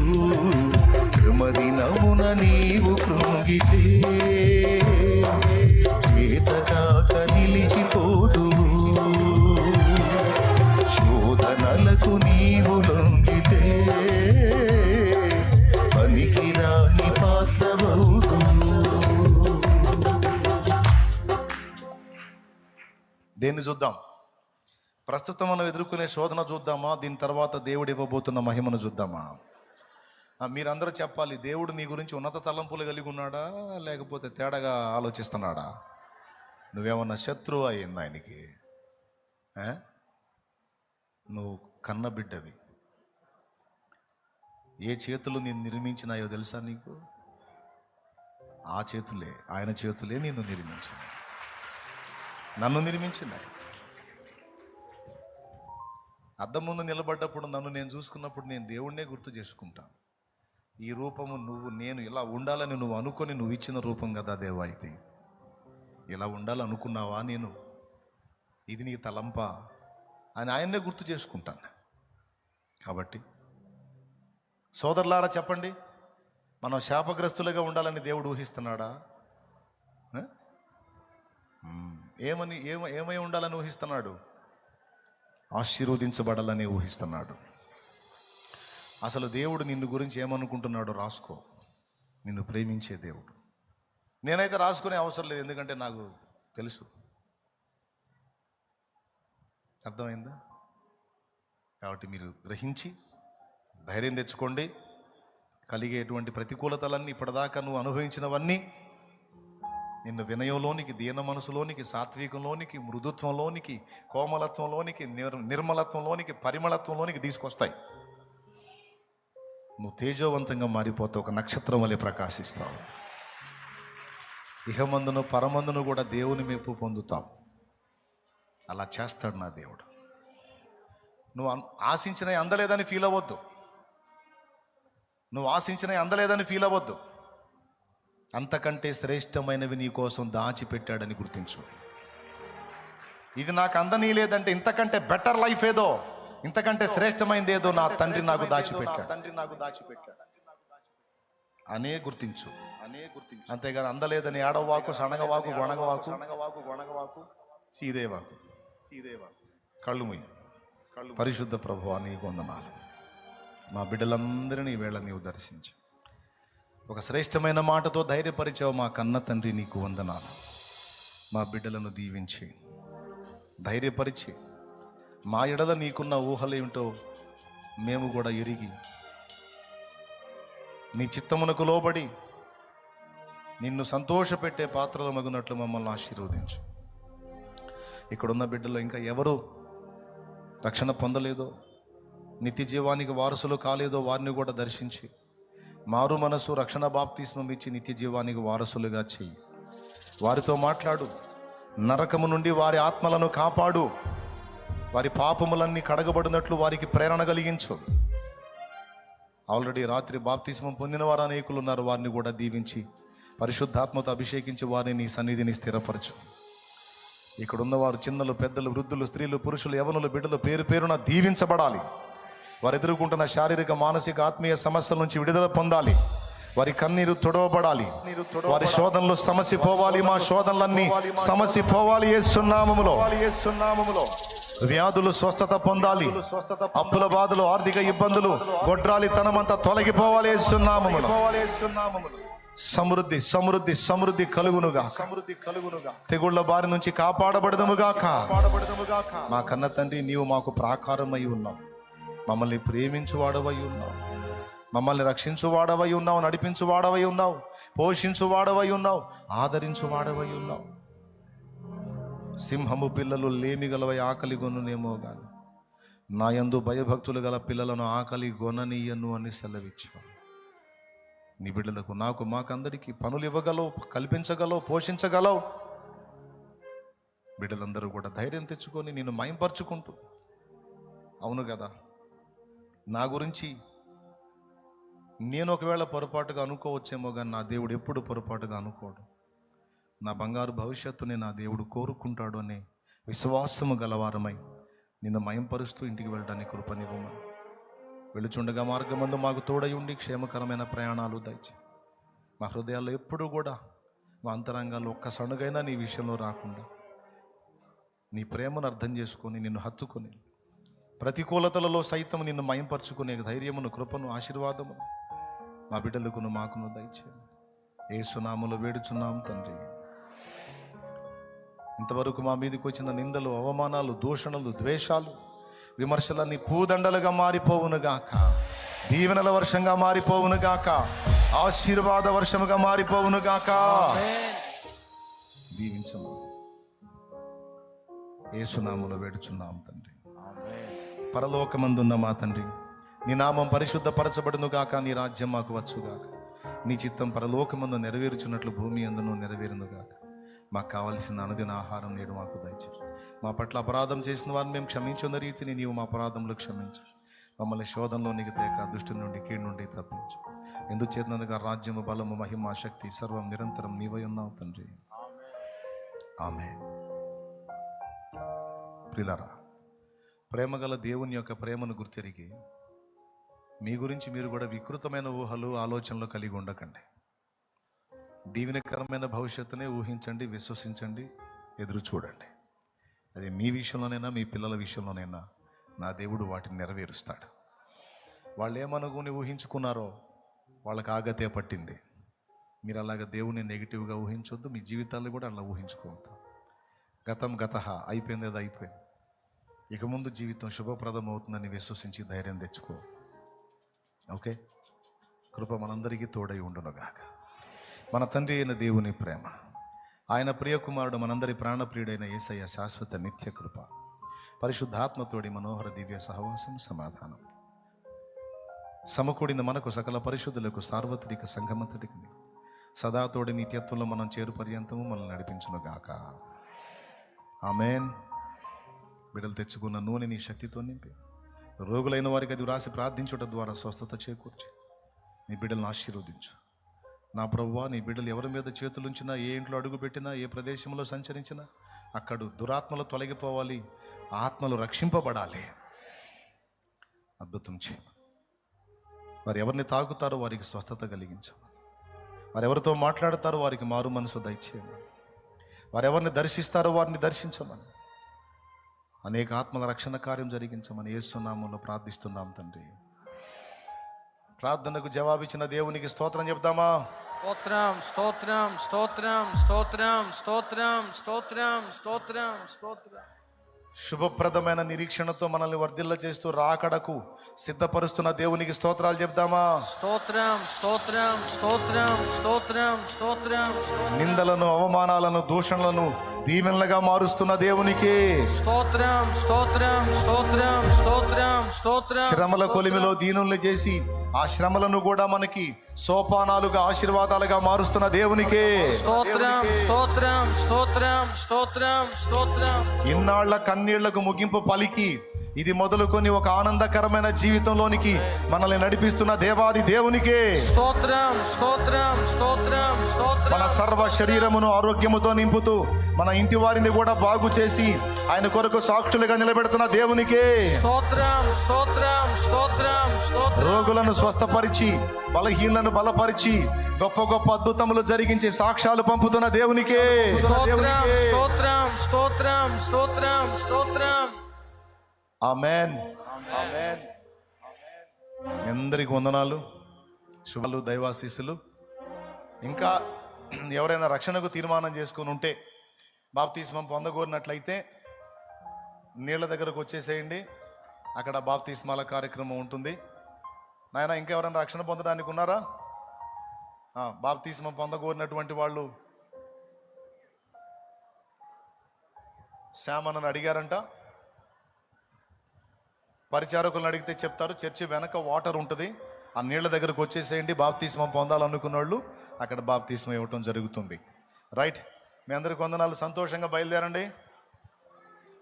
ఈరోజు మీకు 2 సంతోషాలు. దేవుడు మాట్లాడాడు, రెండోది పెందలాడ అయిపోయింది. దేవునికి మహిమ.